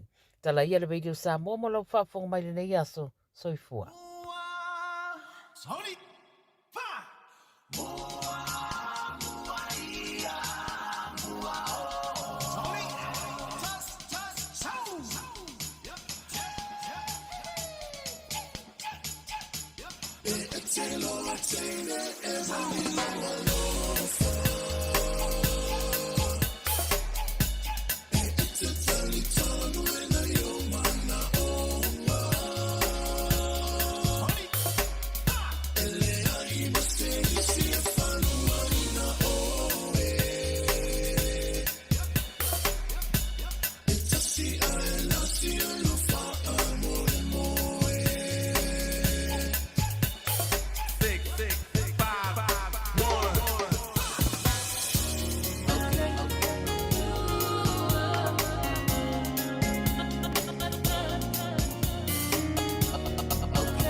Ia le nā, ia, e tasi ai lasi oi I lo ufa moe moe. Waino featuring ia le tama o leurua ia li. Toi whatalo fa ia te oi na ua lua se fulu ma le 5 minute o leo te aile tu la e 5. I le au auranga ma le tutua le si ufonga o Samoa, ta wala, ia le ia tau o savea leurua ia li ia ma le Gagaifo Faiva o le atunuu, ina ua manawa ngā luenga o le neifo I a solua. Ia, malo le ngā lulue, malo fo I le whātotoa. O le ua whātasi mai le tamaitai o ati mai le tātou whale tāwale le Henderson Cars. Ia wāfo I le tātou whātalanoanga māsani I aso le vai aso. Malo le soifo manuia ati. Malo soifo savea ia langi mafu ia tu elo whapeona. Whafoina le tāpo kalame le nei tu lao le aso. Ia malo lava nga lulue o amele nai tu le tato ofisa leva ai tu peo tau malulu mai era fia. Ia le na, e tā lole I tū lai 5 e a matalo fo in to ulu ti munga. Koe wha le anga mai a le anganga o le aso. Ia le a whaina. Le mesini o leo ua tū le lata le manawa o ngā ruenga. Ia, o a mai ia le tātou whale tā vale, ia me se fo I le au whai ngā ruenga ma le pulenga. Ia whasai lava savea mo le fasili ia o se reporti atu I le tato ofisa nei. Ia lo o manuia lava mea unga ia o lea lava e tau wha uma o na large ia le telo application na le malo la tunu sa whapeone. Tuina mai lungo o tato e-maili ia whaapea lungo o tato telefoni. Ia le lau whaapeona ngā lulua e imi se le ofisa e wha uma o na large. Ia e le tapunia tato nei le tūlai e ono. Ia e sala pia lava le tato au nanga. Se ia pa iana nei le tūlai sfumai tasi. Ia, malo. Ia le meta awu o le nā, ia, o le tuu awanua pēr I o tātou tangata. O le nā e tā le tūlai sfumai tasi o ngai e lia ati lungo le api o fōringa e. E whātalitali atu ia oe po lale teimi te wala au mai ai. Ia, tātala noa e inisi sa saini ni koni kala te fōu le nei aso. Ia sa alei sa vea, ia sa whaatumunia fo le tato ofisa nei le malu fo le tunu. Sa whapea ona o mai e saini ala to konkarate. Ia le ala sa whaatino ina ia la to konkarate le nei aso sa ia laua uma ona saini ia po le aso tofi, po le aso lulu. Ia no mai lole piki ala to sa avale. Ia ole weekend, ia olo o tu lava le weekend ia mo na ia sa soa inga ia e malanga mamau me le lo. Ia e o mai piki ala to sa avale, ia mawhai ala to sign up. Ia le pisi masani lava le Henderson Cars.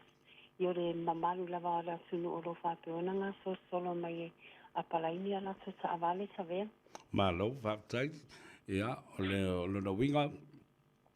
O le nae whatalitali lava ia o tātou tangata inisi e whalele tuaina manawa ai fia ngā i atu e. E whaile tala ma whata tia lola na application. Ia ai Ia sa ole. O le to'atele lava nā o le malo la tunu, se ilonga lava ua mai au na saingi ia la tō konkarate. Ia whaso a tapuhi fo i leo le tato ofisa. Ia o le tele lava o na on time mai le malo fo la tunu e saini ala tō konkarate.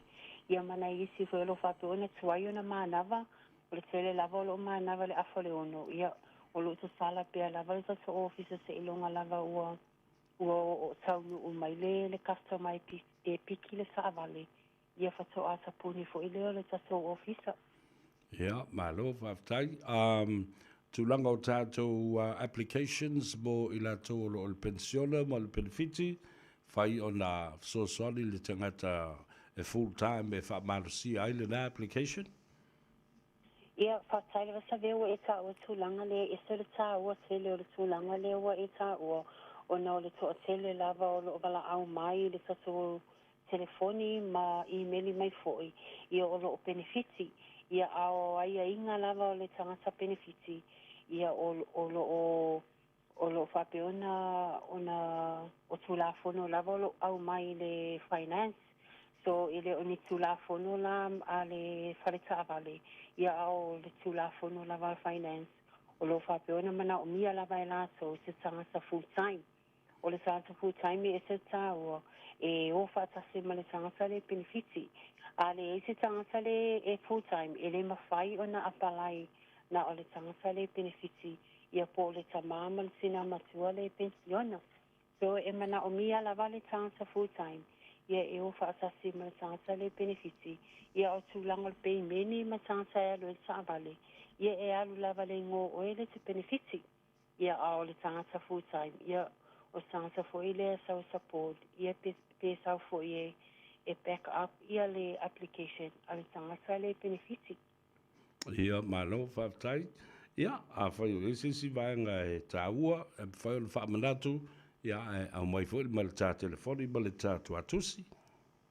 Ia e le whau maina tapo kalami sa vea ia e wala au tu le malo la tunu o lo whapea ona wala au mai i ta avale o lo whapea ona fia mana na o e apalai ai ia o le tele lava o tato ta avale o tato o ka fōu leo tau no o tato youth po piki apu ia ma tato fitunu fōa, valinu fōa ma le spulu malonu fōa o family van ia lo tau no ia o le tele fo e ta vale ia ua uma ona modify ia e lei lava se pole le customer na o le sau lava apalai ia alu malang ta vale ua uma ona teu ia whaatase i matato cashback matato referral ia matato cash gift ia o le maua uma lava ia pea e su me apalai sa ta vale ia ona le manu le ta tangi ia te filoa i foi tai au le tapo kalami masani ia e wala au mai o asi ni numera o valu selau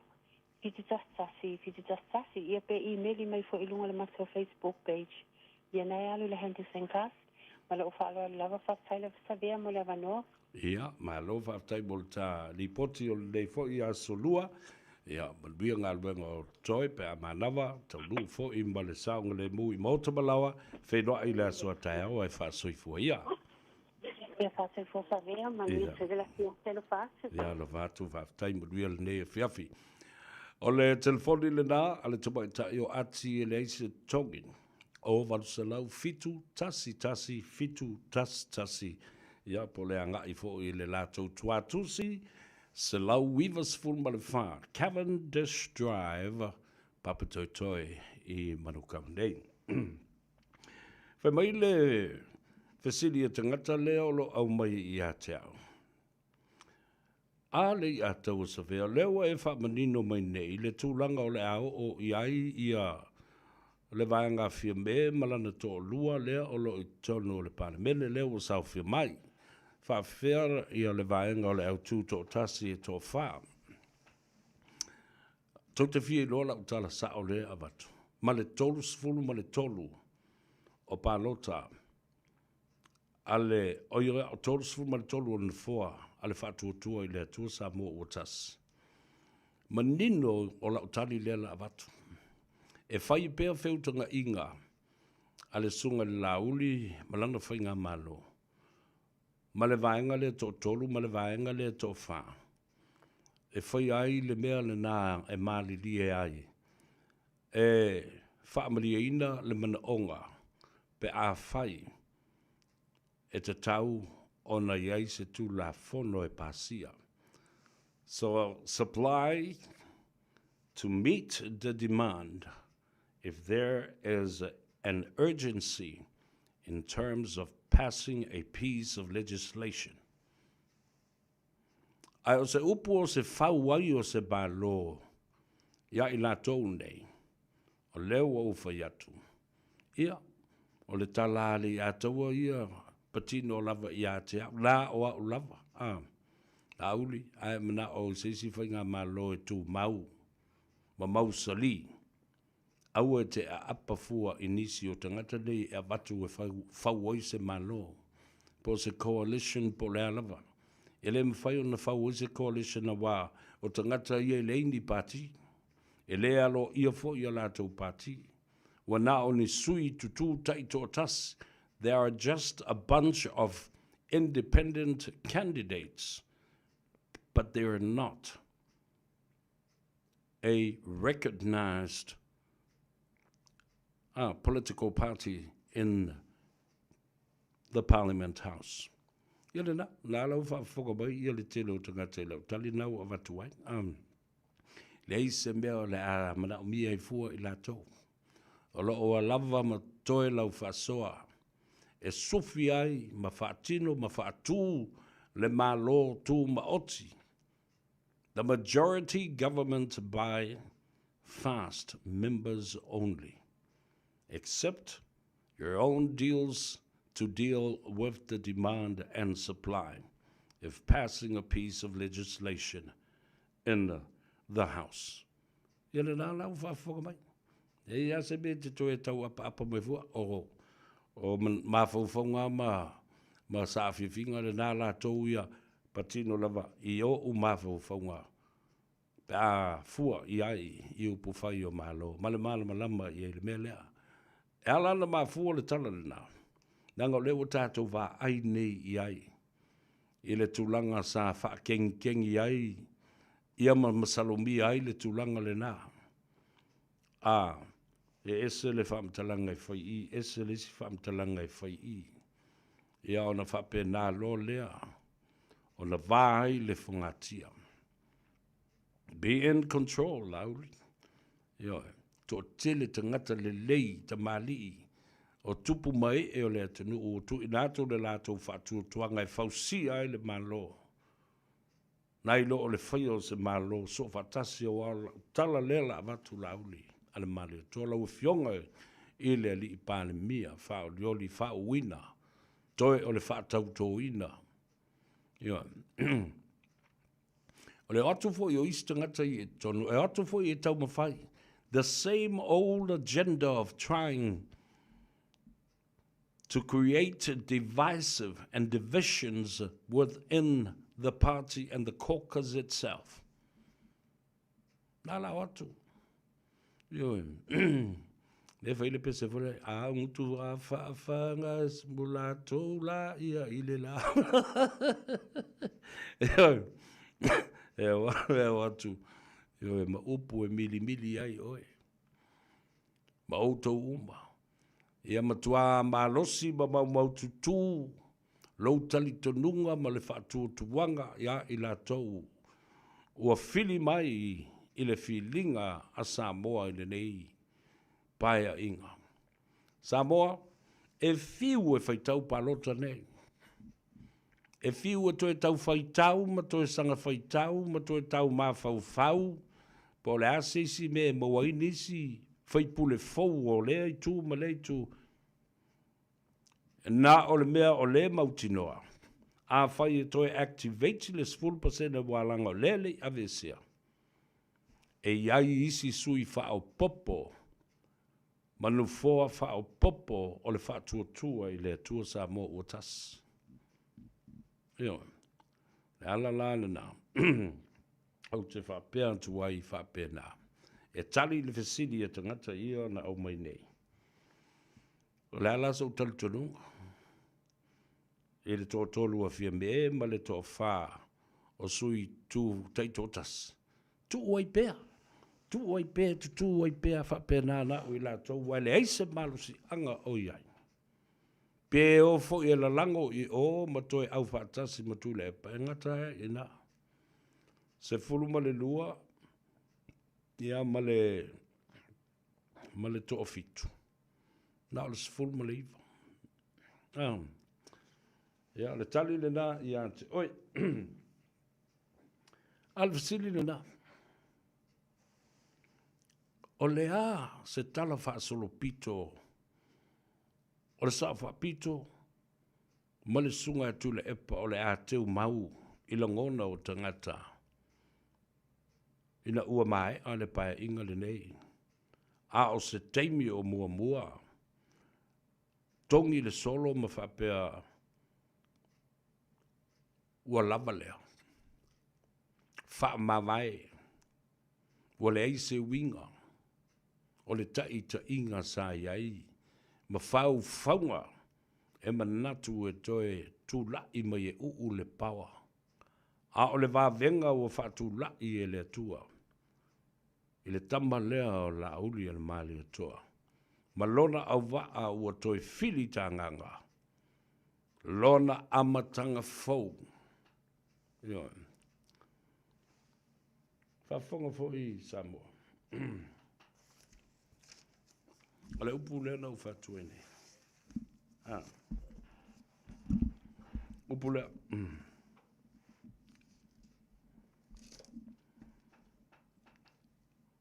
Ole a wholonga tā. Mainu to I toi. Whaafatu ulu. Langona ma le whaalongo. A tangata popoto ma le ata mai. O le au whai whaailonga te keri. A le HRPP. Pe a mai a nei o na whaatau tōina. Le fionga le li I pāle mia. Filifilia ia Honourable Prime Minister la aulia le malia toa polota I vao le uatea Fossi Schmidt. Ma faa lea ai lea o lona taulangi I le Malta. Ma so se mea tu la ai. E fa pea fio maia la ua fionga I le pāle mia ma le tai o le malo tuto tasi o Samoa. Ma le pāle mene o Samoa.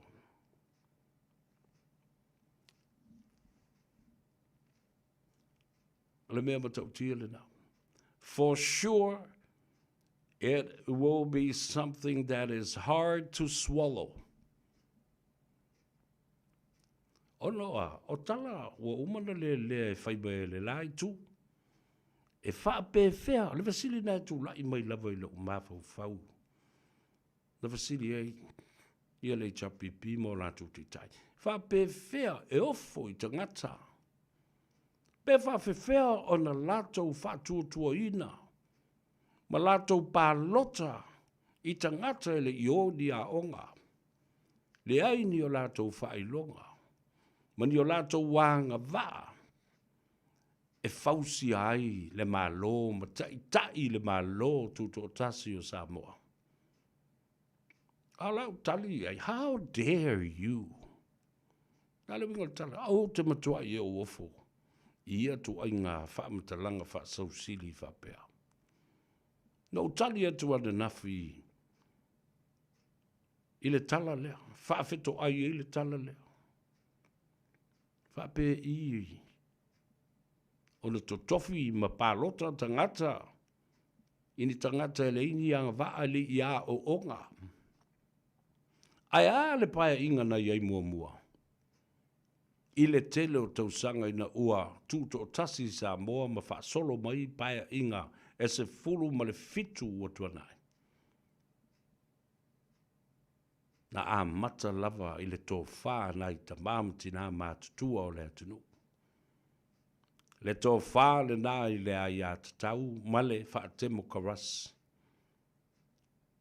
Le tō wha ma le wha tō wha la inga le nā le moe na sa ili a ta māmatina mātutua.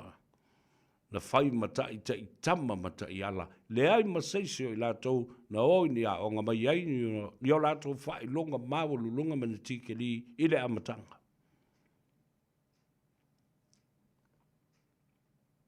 Le ala la leo na uwhai atu e wholo ngata I tangata nei le lātou wha longo I taulangi ia pe a wha leo ai. Le sunga I lauli le maria toa fio maia la ua fionga. I le ali I pāle mia. Tō fia filifilia wha au uina ma wha tau tō uina. O le mālo tū tō tasi o Samoa.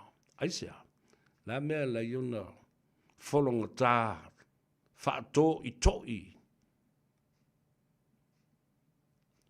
Ona o le wa ai maulalo.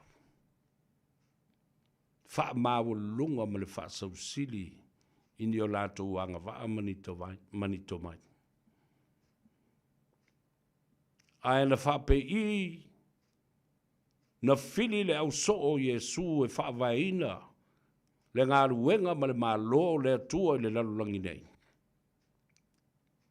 Na fili mai ni polofesa. Polofesa o le makauia ma le kakao upenga I le ngā kaifale.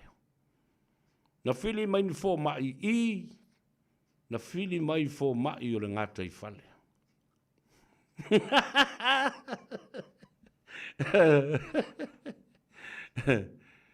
Na fili mai ni matai I, na fili mai tau tai o le ngata I fale, o le au Faiva.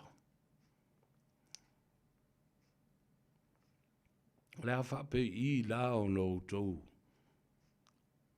Ngutu vale, mo tau anu vale, I le matangi. Nā le mea ua whai. Lea la le au mai le au whai tikeri, ma le au whai whai longa. No na atu le isi pito e a ngai le malo, ai a ngai le tangata e le ialu, I le universite. A ngai le tama, na o lana tautua whaatupu pe o le tautua Yesu na whai le apa whado na mulu mulu ai, vai o na so. Se mea le leida, se mea mana ia, wawai e le le se se o upo le tusi. Tau te no nofo mai la I leisi pito. Ona o tau whaalo longo la ia lea, le eisi se toi whaalo lave. Le la unga ale fionga I le li palemia I le sunga lauli al mali atoa. Ao fo ina sao noa wha minsta, le eisi se whaalo lave. Tu la fono tu maule na le mauta. Na lo tau no nofo matu I tino I lalo au kokesi. Ma le loto o matua faa ma aida e le ti apolo. Ua tau nuu upu le tusi. O e faa mawa lulunga ina o lato loto e faa mawa lalo ina e le atua. O e faa mau lalo masa ili lalo malo. Mata ia lalo ai le I a sasa mani. E sitia e le atua. Ma faa mawa lunga ina o ia. Ma si ane matu I au wae o maunga matumu tumu maunga. Ioe. A o le tala e lea lea I le lalolangi. Doctors, honorary doctors, real medical doctors, professors, economists, and the Prime Minister is what? Tuano nofo ma le au whai kikeli, ma le au whai whaolonga lea. E la lau, ma la langi o la tau langi o le popoto ia. Aia. O te mai lai whalongolongo I le poto lea, o le apa whano ma le solo whano. O I foi umata oto ai transparency. Umata oto ai lisi ngoa matai ma le upu lea. O lea. Good governance. These people are well aware of creating and producing and writing good governance. Nā lisi upu mare ngoa matai le oto ai. Accountability. The three most important words is also whainga malo. Ati le vai. Tau au ngā ina ma tau ami o tonuina I tātou. A whai fo I tātou te le whai ale me sao. Ia tau le au ngā ina ma le anga tonuina I tātou. Accountability. Good governance ia whaua tu la whono. Ina ia manuia ai le tunu atoa. Ai le na o si tamai vaenga whapea. Ia.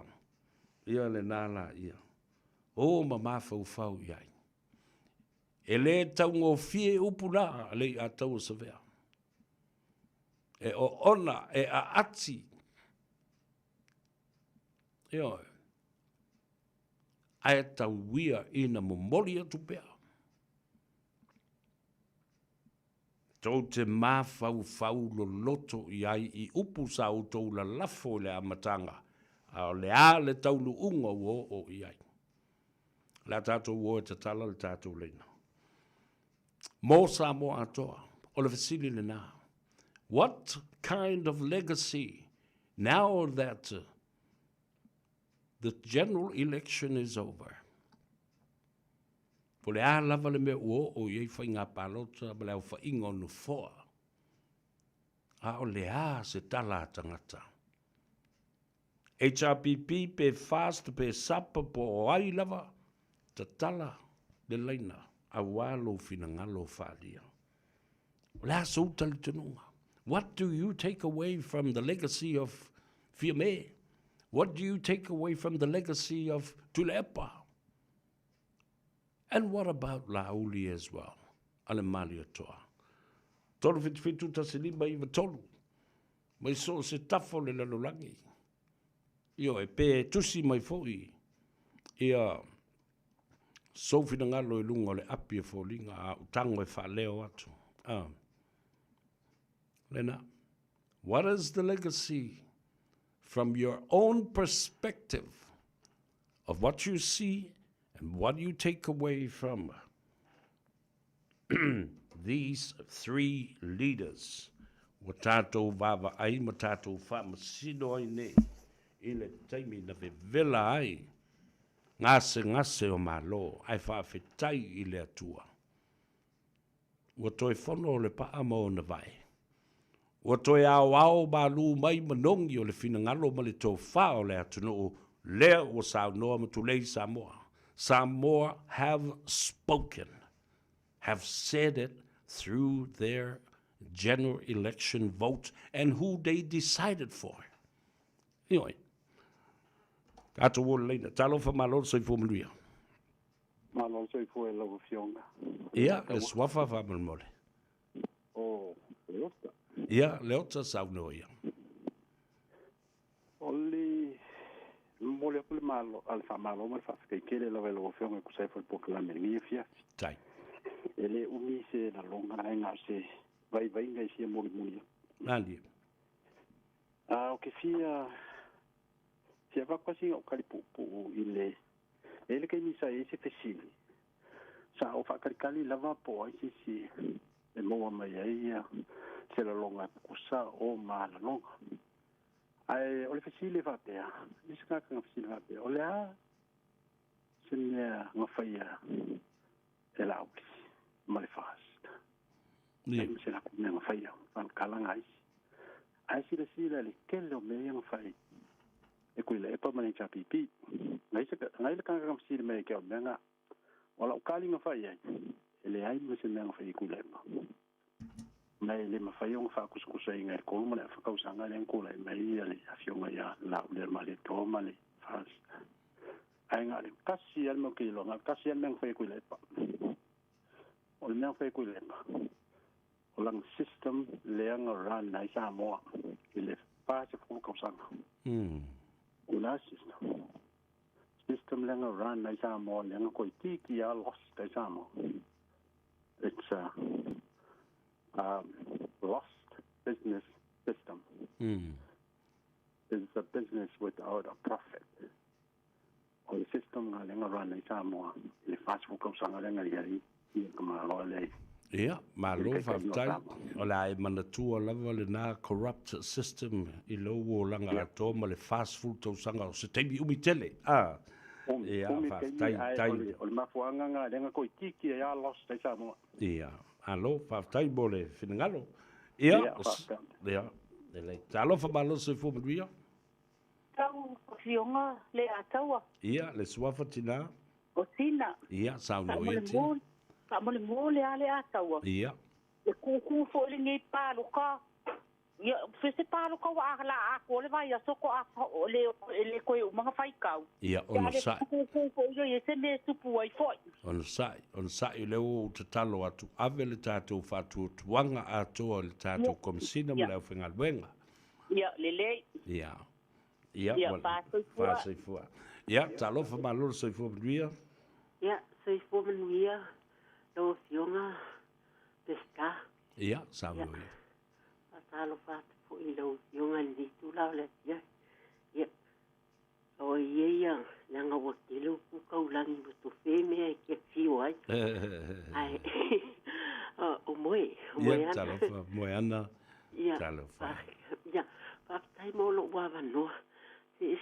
tango fie ele le ale ali Diela. ai papitai mo le keleo wa o te pai ana le ai nei New Zealand ele malama si o tātou atu nui Samoa nei e papitai le tau longo papitai ko ele o fionga sa vei so sei tu wa ia ele selu atu ai e no fo ama to ama fa longo atu ile fa soa na mana tua fo i sa vea le aos ile tala asto ina foi le o panoa ia se va tu le swafa o ai le tala foi le panoa na feeling here ile i tu peia na le lo tono ai pa me panoa a le nga pa me tu la e pai faile le lu le ale al farsapo ile o senga le au mai ai avatu fanua ma le tupe ma se tupe e fai ai ia le oka le nafu i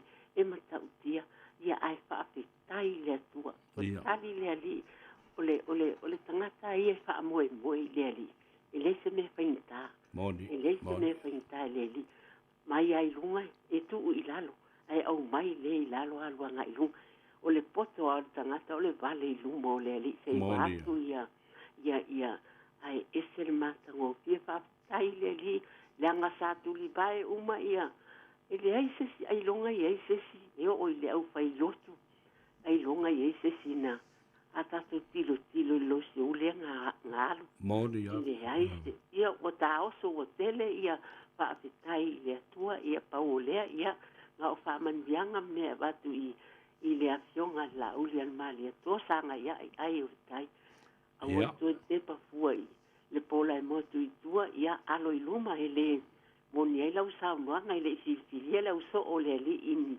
pa ai longa ta i fia pa ai longa man ile sa fili mai a o lunga le sami pa le va asa ia le la au ke o fe ai ia au le ia mo i tele pa so ne fia lo pa tele mo o e male ainga sa vea tai alo fatu tina alo fatu fo i le uso ia tulanga ia ai wai fia o toi fo i mai le no fo sa le aula ai sta sile na me o to fia ya le ya tau ya wale le ya mania via fo le le fiafi fa so fo ia fa so fo ya talo fa balo so fo via malo so fo ro fionga le akau talo fa le au malo lava ano lo amar ko ro por kalame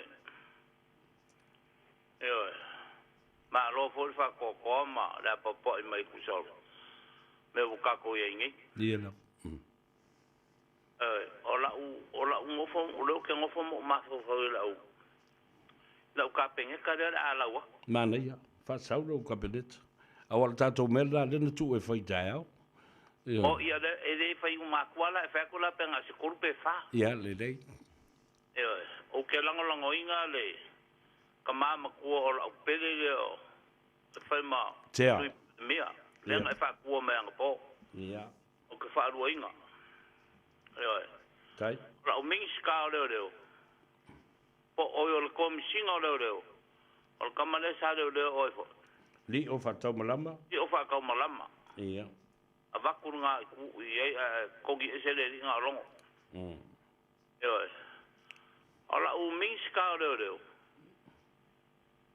e un mel ko inga lo ale mana ia ale vena ale mi ska le mana ia yo ale mi ska kupe ko ku anga lo sel mi ska kupe ana ia ia wala vanga va nga si fa o ma kau kala me kau ia va tai le au ko era por kala me sa ve ngai po langa wala ko o mi fo skai wala le va tai lo fatu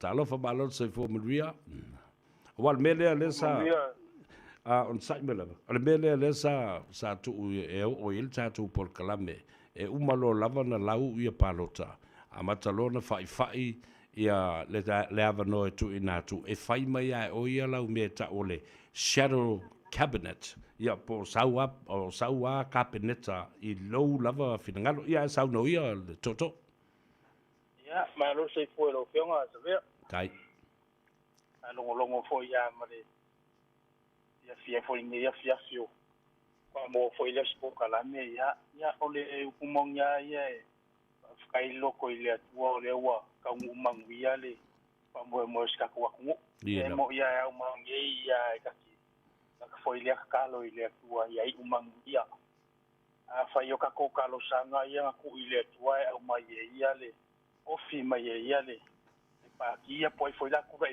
ya no mo vingo ka le mai Monio.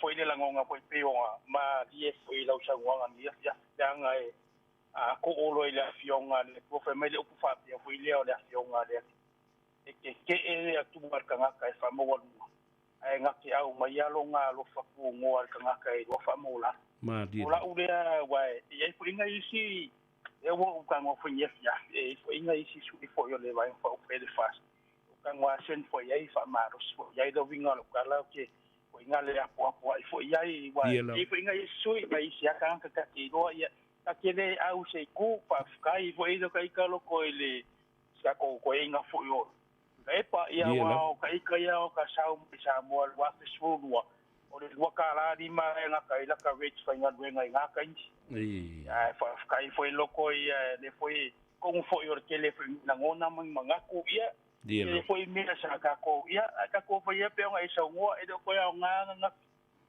kai le tu le ko fi ma de la ia e de mga pumo ngo mang wi le se ka ko wa ku tai me se foi le ngo fo fe alo fanyo o se ka wa ku ngo ia me se foi nge ka ko wa ingo foi sa mo fa kai mo po kala mi makango fi sa via tai para ngo longo mo ko ania fia lo ka sia ia o le ang mo lunga ia kala fi ngalo se ka ko ku ia wa ia e ya lo ia ka o fi le ko ya nga ia fa ye ngi a ko ngole wa mai le tu le mangwia le ya ka ko wa ai fo uma ya ka ko ka lo aki e mangwia le tu fo i to ya la u ya se fo ngi ko le mai ya le tu ne ya sa ve tai tele la ba mangwia fo ia se fo ia talo fo malo se fo malo se fo sa ve ia talo tina ia sa ve pa mo le mole ia o ko sa mai fa le adili ia talo yo ke se ko ka fio fa longo se fa le adili do o le ame wo ye fa le adili do fa mo le mo sa fa le adili do o lo manuia uma mai lava o tatu sui oi ya o le ke mo ki ngoa ye fa le adili mo a wa anu nge ya so sa fa sa la ke fa longo ko ka mai fa le adili do ia ai a fa la ngai mang ya fa kai de di fo ya di ngai de li fa le adili mo manu malo mai na ia po mulinuku on semo ia lua fui maono a safo tito ia le dai ia o ile ke de ai kala pa wa me ole vi inga le kue fa fo wa ku mai ka sa ta ko manga nga uma ia e kula mai ide se ka wa ku nge ka sanga e di mape o le ase kula nga o ia pa wa me ia o fa kai wa ku mai wa ke le kinga inga le kingo le anga o kingo o le nge ka ma o kana lo ko maula lo kinga nga fa ya ku kala le nge ya ku uma ka isi la enga e fasi e ronga ma fa ai lem fainga fo o langa ya kala ka ke fa longo pe ai e alu ai laru ai ala de a mai ai laru le walu ki e mai runga la ka mai le langi me la ki e mai ai la u le ma de ko ya ka wa me ya manguia a wonge ya ingi si fa fi ka uri a uma lo pa lo ka ya fa sa o lo le alo ma lo fo ya manguia da so ka ma sa de manguia ki ke nge fi asi ko fa ya so fu ia fa so fu ia le na ole na te tala ta tu le na ia la to e fia fa so ia mala to sa no fo o la se meta ua ia te oe e te alu ma fa pele ma fifi e winga i le taita i ngā fia me ai mo se fu le taita i ngā lauli ia ma le taita i ngā ale sunga ia tu le epa la se me o la te ufatu se me le lei o la te ufatu lo fatu po se me fa ale le lei e te mana tuai ua lua le lei paia i ngā so o fea ngai sa moa ma le le mautonu ma fa no anga o fai o malo Lea fo ilana ave, lea vanoa I tangata o loo iai le pule moni, ina ua vā le whangatia I le fast. A o lea e fōlinga mai, o loo iai le whātua tuanga o tangata lau tele, ta wala mai le lātou pālota, ma le fua le to tele, o no fua ua manu malo ai, le whātua tua I le tua Samoa o tasi ma le sunga I lauli. E fōlinga mai ai, e wha mautuina, le alofa o le atua I le pāti ma Samoa, ua toi tū mai le avanoa, I le tai o le whātua tua I le atua Samoa e tasi, e toi ta pena ai le amatanga fau, ma le au vaa fau, e toi fo lau I langi maa.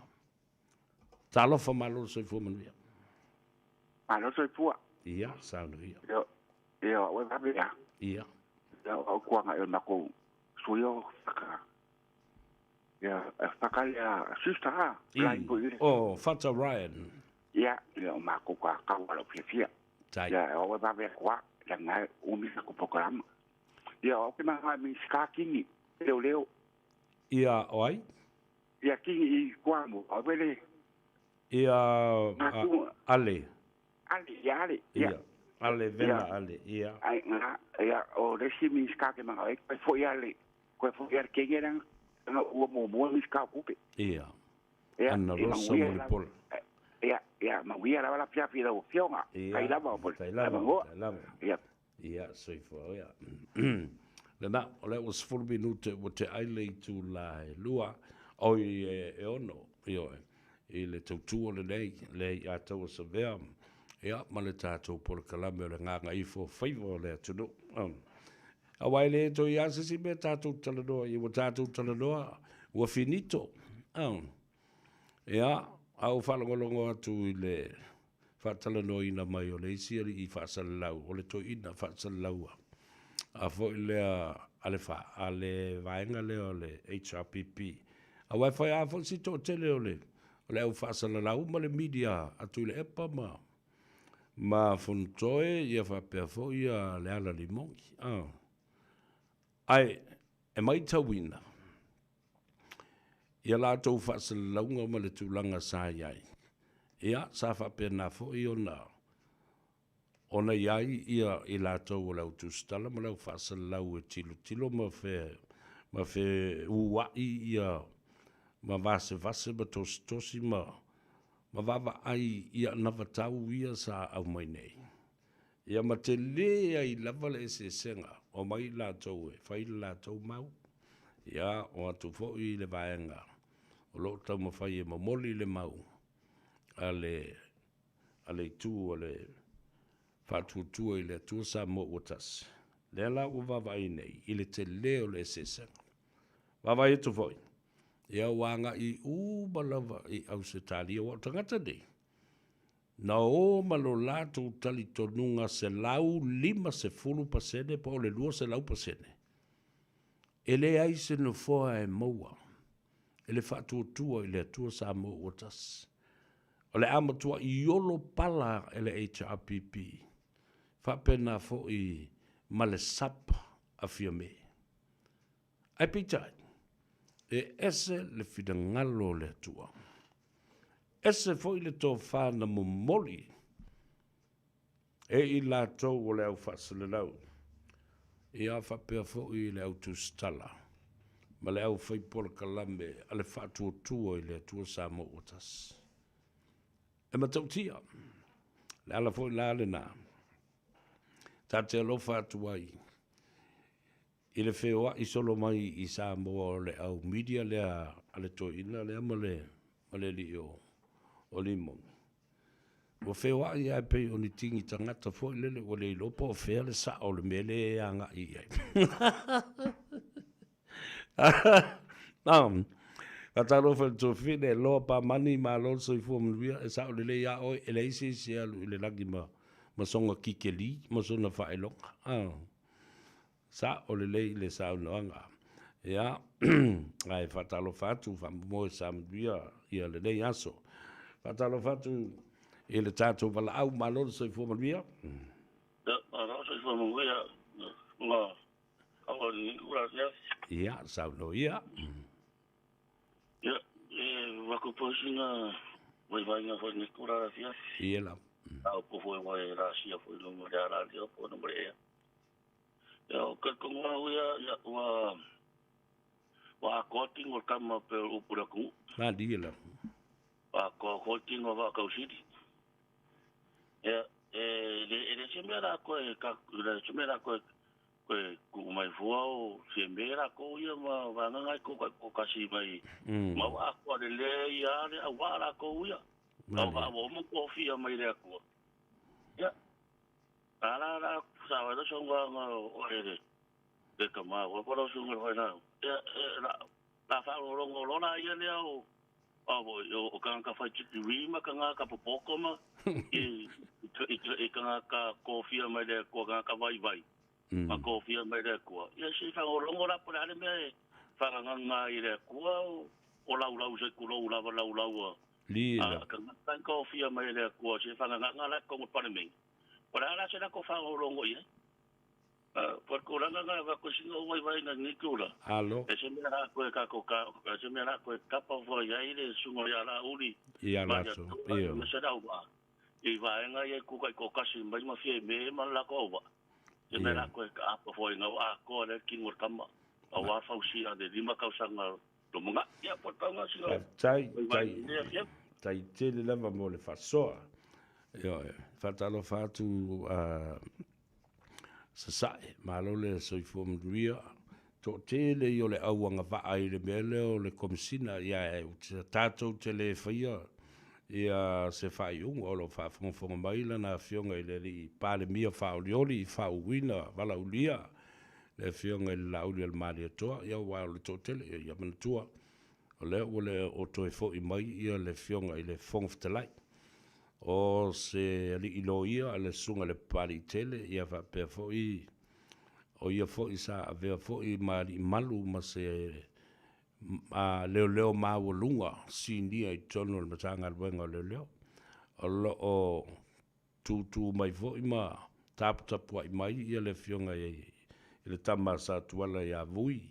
ia po le fionga fo ia to le fo vui masina mua a sina fo lava ia le to fa ile li o le tu ia le vea fa tau malama po le fionga fo ia li o awava tile tama fanau ale tunu matamali e ona o i to finga nei ai ele fai e tatou le bel na ona o ni matenga mani masalo salonga mani safi finga ia po ni langona fo i fa i vavale ale la o va tele to fa ba to ia na filia mai ia le to ina atu na taulangi le fionga ia to ala te pe atu e fai masui pare mia wa vai de ulo kanga kale ma fai la to finga wa usually ale me fai na fai New Zealand ma Australia ia la to talk back show ia o malo se fai nga panota e o mai ata ngata ma au mai o la to langona pe o se mea foi lele e tuli mata i po ai o le ua le to finga ia le mele na o le to finga fai le tua to finga foi fa pale mene fa le fa vai ia to tofi i le nganga o le tua o tatou te tai e ta wala mai i le fionga le pare mia ia ma le au whaatonu tonu folau ma le au i la tau e fau tua ia ele e mwhai foi no whai ni tau finga e o foi e te talo ma ana pongi ma tu watu i luma o le tua whaali mai a lo wanganga ia le tai ua tala whea ngai mo le nei vai tai a vai taimi ma le vai tau e fua le te mau a inga ma nganga vau ngatao tangata ala tātou whataltali pe ei aua o le melea la ta wa sa o tua ia te oe la watunu pele Samoa la foi fa fonga mai i latou e lango ina ia le HPP ma tu le epa ma i latou umana o le mea muli le nei ma o le tofinga tupito le nei e matua i ivi ai mata mati ngā talinga tu le epa ma le HRPP ma i lātou e whaila uli mo o lātou fili. O le upu hua wha ea ai o le tofi pa le mia o Samoa. Ioi, tala sao, lea ua watu sao ai le atou sabea. Le upu lea, ma le tofinga lea, ma le taulangi lea, e o i le sunga i le la uli al mare to o le pa le mia. E matua, ma niti tingo tangata nei, i iwi mata le fia pula le iai, ma popuni o lātou talinga ai le fia whalongo iai. Aia, o le mea ua whai e le atua. O le vāvenga ua whai e le atua. Mea lale nā. Sa o le tala tua o lo le whai. Ia tula epa i le lātou malanga le nālu e sue tupe i tuila. Mai tula epa. Fato ai lo mai nao i mātou, tu titi umala langi mātou whioti a le fato ai lo sau. Mai au te tali tolu, e le mafua anga le nā e whaingatai, te le wal tala lea, ale to ina o tua olo, le whale anga funu, o le pelestene, o le senate, o le maota, fono o le paramene o tuile manua. Ana e ua e talia ina tu le epa lau malolo malau whai ina. I le whainga pālota o le lua whelusu na tasu o leva na file mō Samoa. Ai, le mawhai una tau fia e le atou sa veta tau lau tau tala atu ai ma a vatu ina ia no whawhale ia nganga maloto ma le whale o sa tu ia maa. Lea la o tau loa tangata i e whawe sia mea. Ea pe alo whaia lea sa o te talo atu ata nafi, te talo atu lea stonai ina o sau i unga, whai asi ma mau te le male tele o le fo o le fast. O na i loa ai la ia lea. O le teimi nei whai unga palota o le whai tau ne whai tau muli muli. A ua umana whai loa mai a i tātou lea stonai i whai ngā palota Australia ma New Zealand. O nā nei a declare ai vili mai loa lispalangi. Mai, congratulations, Mr. Prime Minister of New Zealand. Congratulations. May God bless you and hope for the best for the future, for the next 3 years. Mai nganga o papalang. E mo lo vili palangi o lisi tangata le wana i loa. Baba ai atua. E tele no foa e no foa. Tele no foa. Wa ave ese fo i malana pati. Mo fai ina o le toi fo i mai. A o lea lava e manu le tala lenga o le fai fasa le launga. Ma wha malo si au tu le epa male tu langa i loto ma nganga o tangata. Ina ia tu mau le lato fi nau ma le wha tu tua. E ma lo i lato a o lea lato te leta lia ina. Fai nu mera ua mau lunga inu fo le wha tu tua i le tua Samoa. O tasi lala le nao la fi naunga. O tau ne i o te tai alo o tau alo lofa i o tau pati whai ma i la tau e lango atu.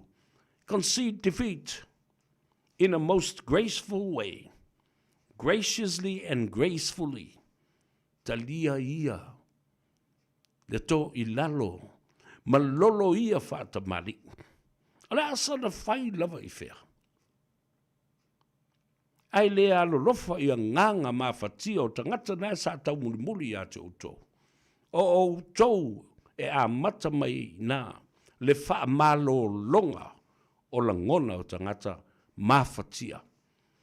You are the leaders that should start this process of healing. Na whalongo mai whai whea. A inga sa le vi. Ma le au whainga alwanga te tofi le atua. O tau nei o teitai nei. Wa umana whaia le ngā alwanga a sa le vi. Wa tu lai. Wa tu lei ma sa noa ma pa ul sunga. O wa o tau wa nei o teitai o vaenga whau whai. Sa o tau sa mala ina le upulea. O ai lava le malo, e to tofi mai e ta wala mai le pule a tangata, Ma le tele o nufo se malo. Ma se whainga malo, ma se pati o le malo le na o tofi le atua. La lalme ko kalapelo imo ko alo whanga lo mwha mai. Ngai ko ke malo ki nganko lo ko ke whaia. Inga le tau te whai mai. La tātou o le whamsinonga, tātou toi o le whamsinonga. Ngā o mea ngasu ama mea fumfa pe on tā ua le. Ele to ina nau tiu malu o matua le malie no na loto ile. Me le o tu lai mai. Sa manatu e matua fuli a tō le maunga. Aia, ele o le fina ngalo le nā o le atua. Sila le atua i loto o tangata. Ma mimbilo fwa i le atua nganga o tangata. Tātou te le muri se mea tuwhai tupe. Ai maati tiva ilo tātou atunu. Le aini ati na e toi whanau mai e tua iai le atunu. Tātou te o le tamau a inga e whai ei investments e me whai o le toi ola mai le tupe. Toi ola mai ati na e mea le nana tupu. Leo tau sao atu le vavenga nana whai e le atua. Dango le tō tele o risi au ri ina e o ma whao ngā le suafa pa ia o le atua e tau ave ia lātou ma ta upu. Aia, le tala pepelo e umalona na lau le tuspa ia o mai lo pala lau vale mai i a Samoa. Na e tō tila fia e lau vanga na. Whaia lātou media ma lātou le tio ma lātou televise. Leva na o avatu waile lapata inga i tua inga tangata whapea. Lea la, o matua i wha maasi asi, wha aliali e lea tua i lumo le lalolangi ma le matangata. Ioi, o sawa vali o le peo no whai atu o tingi tangata o le loa, o onge upu, o onge mawhauwhaunga. Ngā le lidi foi o le lidi ange ngale. Wa mawhauwhau i la tō upu ma mawha ma leanga sa la lafo le atunu. Aia, sa no manu le atunu. Sa whaololo ma au le atunu. Sa ta ia lalo. Sa linga ma loa le atunu. Aia, le fwai lunga i mawhanga i fo i lunga i o, lunga o maunga. Le va ai fele le i tangata nei. E le land fo le va e sau e no fo mau mai fa tangata e fele le mai tangata i porsuki.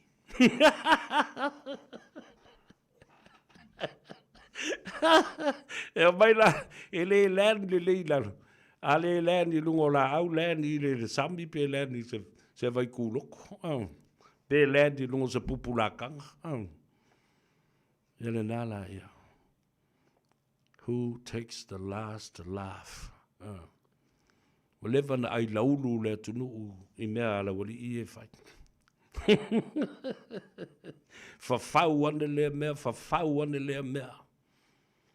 Iau tau madino iai. Leo o te tala le whai tutua. E leo se tau i masui la. A ole nā. Ole a whātino ai le sailing o le a mio tonu o le atunu. O le mea lena mana o iai Samoa, o le mea fo i lena ma lepe ai le sa folau o le whaatuatua i le atua Samoa. Mana o la auli, sa ili la mea tonu, a mai leo mai fafo, ma le au su e whaatoa mai fafo. Aia, punitia, ne i maua seisi. Dea la, ua mai le FBI whaatu le lato, o fisa lata mai a Samoa ma le Pasifika i Wellington. Ta tala le avanoa, e o mai ai leo mai fafo mai New Zealand, Australia, ma Amerika, ata ma mai whaile suenga le maliu o tu au. Ma e umana lau malu ia ai, ile amatanga, ile whātau sanga o tuanai. Whaile suenga o le li malu o le malo, sa iai le whaila o le suenga o le mata upu o le maliu, o le li, o le tamai tai fo mai. Dr. Caroline Cappard, whai loa ma le suenga, o le leo ia le mamea, Penia mina perite. O ia na iai le whaila le suenga o le mata upu lea. Male mata upu. Whaasanga i morianga o le tamaita i olise. A le tele o isi suenga. E le whapea la o te whaiatu nei o te tau i masui. Le ai. Walewa na tātou nofo ma whaatali tali i se tali e au mai. E ala i su enga alo ia i le tūla fono ma leo whaapitoa. Nea, le tali lea na mai e le tua. Leo wa tafi e sea i la tau sa tau fiofia le whai o le amiotonu ma le whaamsinonga o le amiotonu. Eo, o le tala sa o le tala le nā. Whawhetai Samoa. Whawhetai Samoa. Whawhetai lo tau talia ino le musmusunga le nganga pa ia. Awa e le ai a sesi na whai le mea lea. Na o le nganga o le atua e musuia. Tangata. Ina ia wai mai o lātou langona mā nganga. I sa vali e momoli. E momoli ailea. Momoli aile tō whā. Ai lātou, mau lātou wanga waa. Sa tā pena i le tofi. O lea i tū malo, ma lea i tū malo. Ai mese. Le vaenga lea. Le whātua tua i le atua Samoa. Ono lea, talutonunga le navatau. Leisa mea la tātou oi promote navatau tau te iloa e oti ai Samoa. E whaia ina ai Samoa. E pa ua ai Samoa. I mawhatianga e le mawhai o na tātou toe. Ma na o mia. Ma tātou tali e tuai i o lātou mana onga i le lumanai. Ai se, ale na tāu fia, uma tātou ai tālafu. Ne mwhai, whasasa abun ko ai kālafu. Too much ai kālafu. No kongkongi. New governments come in, no kupe. Whale kupe la lulangi. Whale kupe bank, World Bank. Ka ofi Samoa, whasa Samoa. Whasa koe whai ai kālafu, le mwhai kongi.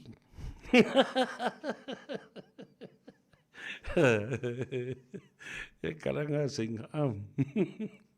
Ele sempre foi. Au le tāua le nāu la tātou o. E tāle pese le alofa atua i a te oe. I lungo le ala tele na ua ngā Gagaifo o Faiva i le nei asa oe ke aluma u se mea whaingaru ngā. Ale whaingaru ngā di ko whai. Ko me whai ei a si fipo. Ja, fatalo fatu le lo le tātou tunu i lungo le ala tele.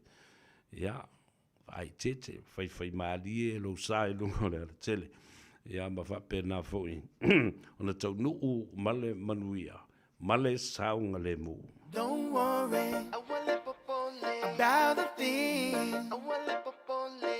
Cause every little thing is gonna be alright. Ala ile tae susulu mendela. Ia e mawa o le fifia. Whaangalo ia o mea fita. O anana fi ma mea tina. Whaangalo ia o ni whaingata. Mole so fau ua ulia. Don't worry about the thing. Cause every little thing is gonna be alright. I'm saying don't worry about the thing. Cause every little thing is gonna be alright. Rise up this morning, smile with the rising sun. Breathe in the birds, fish by my doorstep, singing sweet songs, a melody's pure and true. Saying, this is my message to you. You don't worry about the thing. Cause every little thing is gonna be alright. I'm saying don't worry about the thing. Cause every little thing is gonna be alright. It's a new day, everything's alright. It's a new day, it's a brand new life. Don't you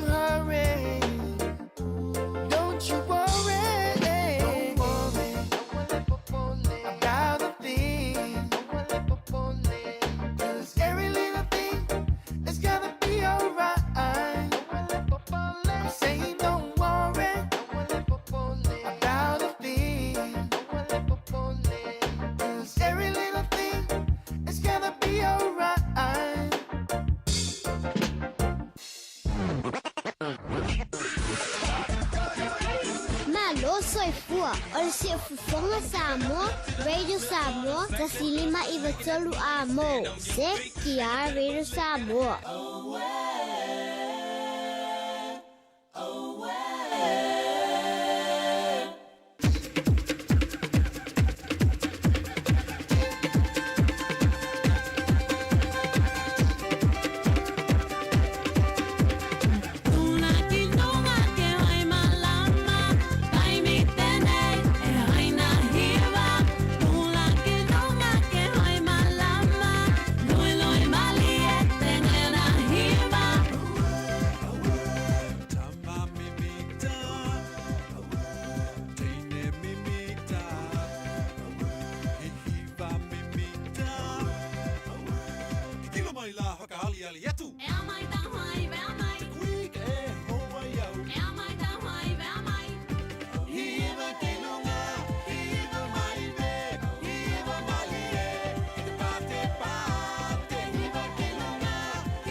E ale na, le au fai pese a tama matei le mai le ainga i le tai ma le fale manono le sunga a mulipola a Wayne ma le mapu i ti ngā wai le mana i o upo le pese a le fale manono.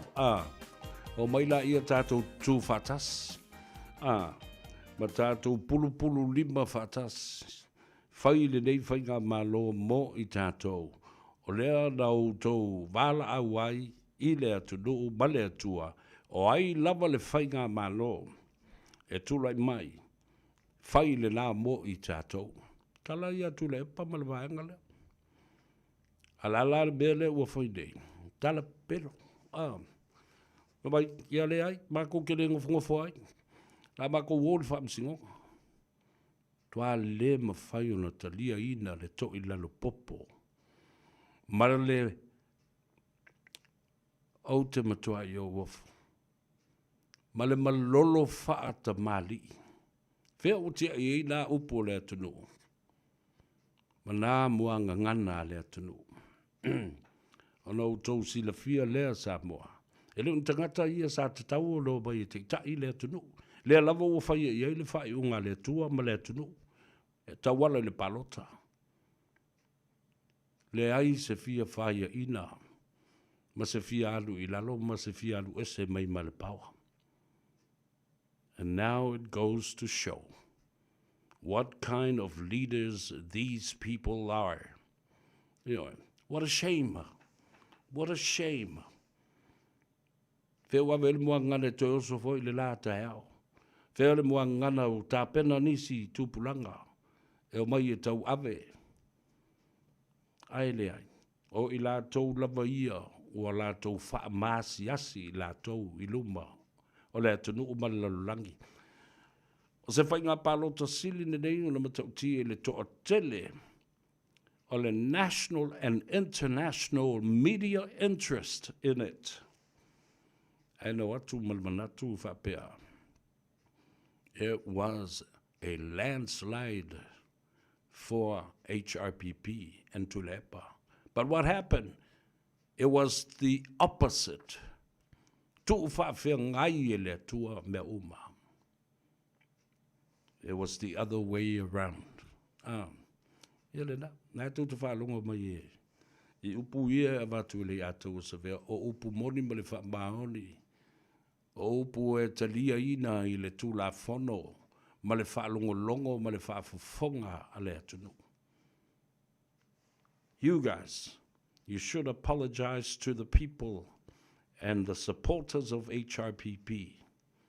Ma o te tau no tō mō le loto Samoa. Ma o tō whasifo ma whātou ese. I te ngata o le atunu u atoa. Te le epa, whantoe, limoni, please. Stop giving false hope to the people of Samoa through your media outlets. And I'm telling you that without shame or any fear at all. You know, e wharongo longo uma le atunu. Mai le te tau o le tau whio fia tātou tala wa o tau. Pe e whaini o tau lei sene e whamasua ai ma whaalea lea le matangi tala. E whai a Samoa. A o pula pula ma whaasanga sanga atu le atunu. Lea la o tō wawa ai i ai. I le wā venga ua whai e le atua. Wha mamaluina le tofi pā le mia i lunga o le tangata sa sili una o tō whiita i ai. Ma o tō lama lama i ai. What now? La le mea o le atupu. Tō te whaafsanga i maia i te tolu o le mau te whono mala le pā le mene ma lana kāpeneta. Tō te wawa ai pēr i ai ma whaalongo longo pēr i ai ai sāu noa ma tu lei. A wā le te inga o le malo. Le tōwhinga sāu tō matua i mumusu ai. I iwi ai mata ma pupuni ai talinga i le fia whaalongo pēr o le a se tai au. O le a ula ai ma pale ai. I le tōwhinga pāle mea le sunga lauli al maria. Tō alea. Wa su i tau i le tini. Wa tau le ai o la penga. o Faiva na o Samoa. E tā i le tai tā i le vai, ae wha e i whanua. E a e male manu malo. O Faiva ia o manusina, e tof si ai le li titai. Ae wha e i tua sivi. Ma maunga mau lulunga. Sila le lalolangi ma Samoa diaspora internationally. Tulu inga e wha. Ma wha fofonga le lei. E tāpua inga ta mam tina mātutua. Ai ale au whainga luenga. Ma le a inga sālevi. O lalo na sa ili ai malo. O lalo lava. Sata ia lalo ai le ia le a inga sasa mani. Alofa mai le atua vai lua tusa so tātou manuia. Anga le lei le atua i ngā luenga. O le awhatino le nei pō i le sifi pō. A pena fo i le toi tali watu i mauta malawa o le au whai ngā ruenga. Ia, ma le mamalu o le atunu. Ia whamaruia i le au whai ngā ruenga. Whamaruia fo i tamam tina mātutua. Tai ua filifilia e le tātou atunu o le a whatau tō ina i se teimi o mumua. Whai lea mo i tātou. Ma tātou mamori ai lapa o malo. Ia, whapena fo i sa whatino lava. Le whainga panota. I le file mū ma le saunga le mū. Whafteila o fionga. I le komisino whainga panota ma lau au waa. Mai lātou uma sa lalango o lātou tau au ma pulu lima ina ia whainga o fie. Ma ia whatino. Mātou te tui nātou fo i le mātou whātua tuanga a toa ma le mātou talitununga. E le aima se māsalo salo. O le au tau whātino le ami o tonu. O lau tau ngā ruenga ma lau tau pito la au. I le whaitau ina o le a toa. O le tātou whainga palota. O le leitau sanga lua fe luas fulma lima. Le tua whaftailo wanga le leit ia Samoa. Ia, whamangalo se leo le awauna o tua o tau i le pese ale a taua sa vea. Le usoe sa wia, ona ua pau o se mea o maua. Pau o se mea o iei le balosi o le tautua i le nepo. Tātou tālia lupe o maunu. Aso a tai ao whamanusina le lofa ma le anga le lei o le tua. Tātou fo i mai i le nofanga e whatino ai le ngā ruenga. Ma whaua watu ai le tautua i le aso a tai ao. Ia manuia malo longa matali ngā sua o le nei po, Samoa, o tala nā e winga i o tātou tangata, o upu a tangata, maami o ngā tangata, malatou mea sa whai le nei aso. Samoa, those were the words and what happened to our people of Samoa today. Ria foi o tau lunga leo penga te whailangi, I leave you with one of my songs, Leo Soe Sawia. Ia maruia tele, lei atou sa vea leo lua i ali i se yuli pe sta ta ma le langi i so alo tau ili ili. Al Harrington tu manu vau la vea. Soifua ma ia maruia.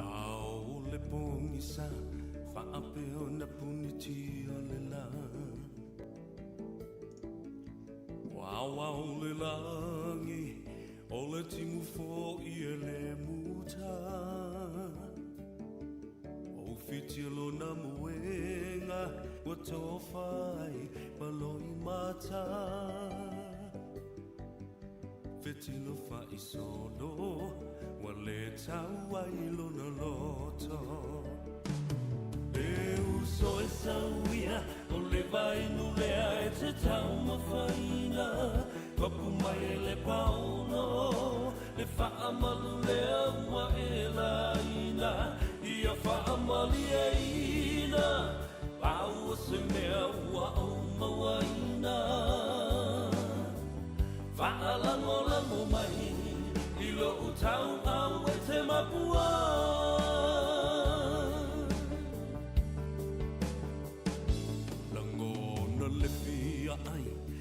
Se fulu se nese I whaalavai. A o se ato whangu pela vai o se papa mafu amu ia la salo wa file mulo na masalo salo se ia lo famai o lo uola wale mawhai Leu so e sauia o le vai no lea e te tau mawhaina Papu mai e le pauno Le whaamalu lea ua e la ina Ia whaamali e ina Pau o se mea ua o mawaina Whaalango mai I lo utau au e te mapua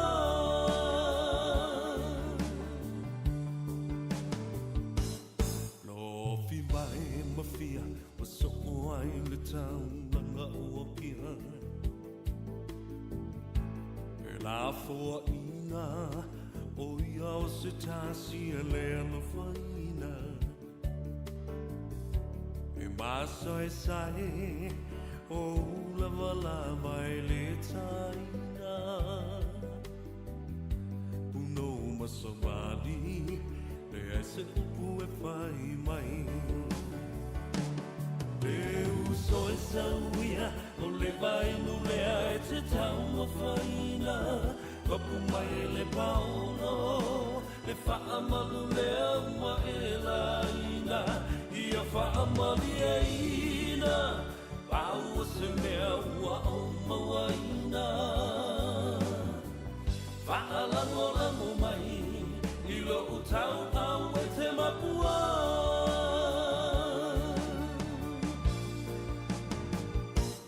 Leu so e sauia o le vai no lea e te tau mawhaina Mapu mai e le paolo Le whaamalu lea ua e la ina Ia whaamali e ina Pau o se mea ua o mawaina Whaalango mai I lo utau au e te mapua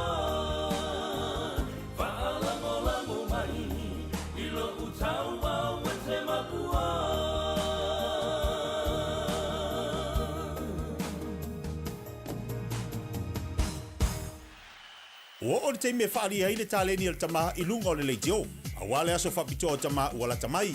A whai e whiwhia lau tama e tautala, whai tala maalie, pe whai ana whamtalanga e winga I talonga, ma tau te wala uria o ia e awai I le tauwanga. Tama whaasaralau a le Radio Samoa. Po e se vilo po e tusa ma le tolu se furu leono se furu se kone, o lo whaatino ai lau tama le whonga ino le talonga le manu Samoa, o le kamunitikta. O le tama e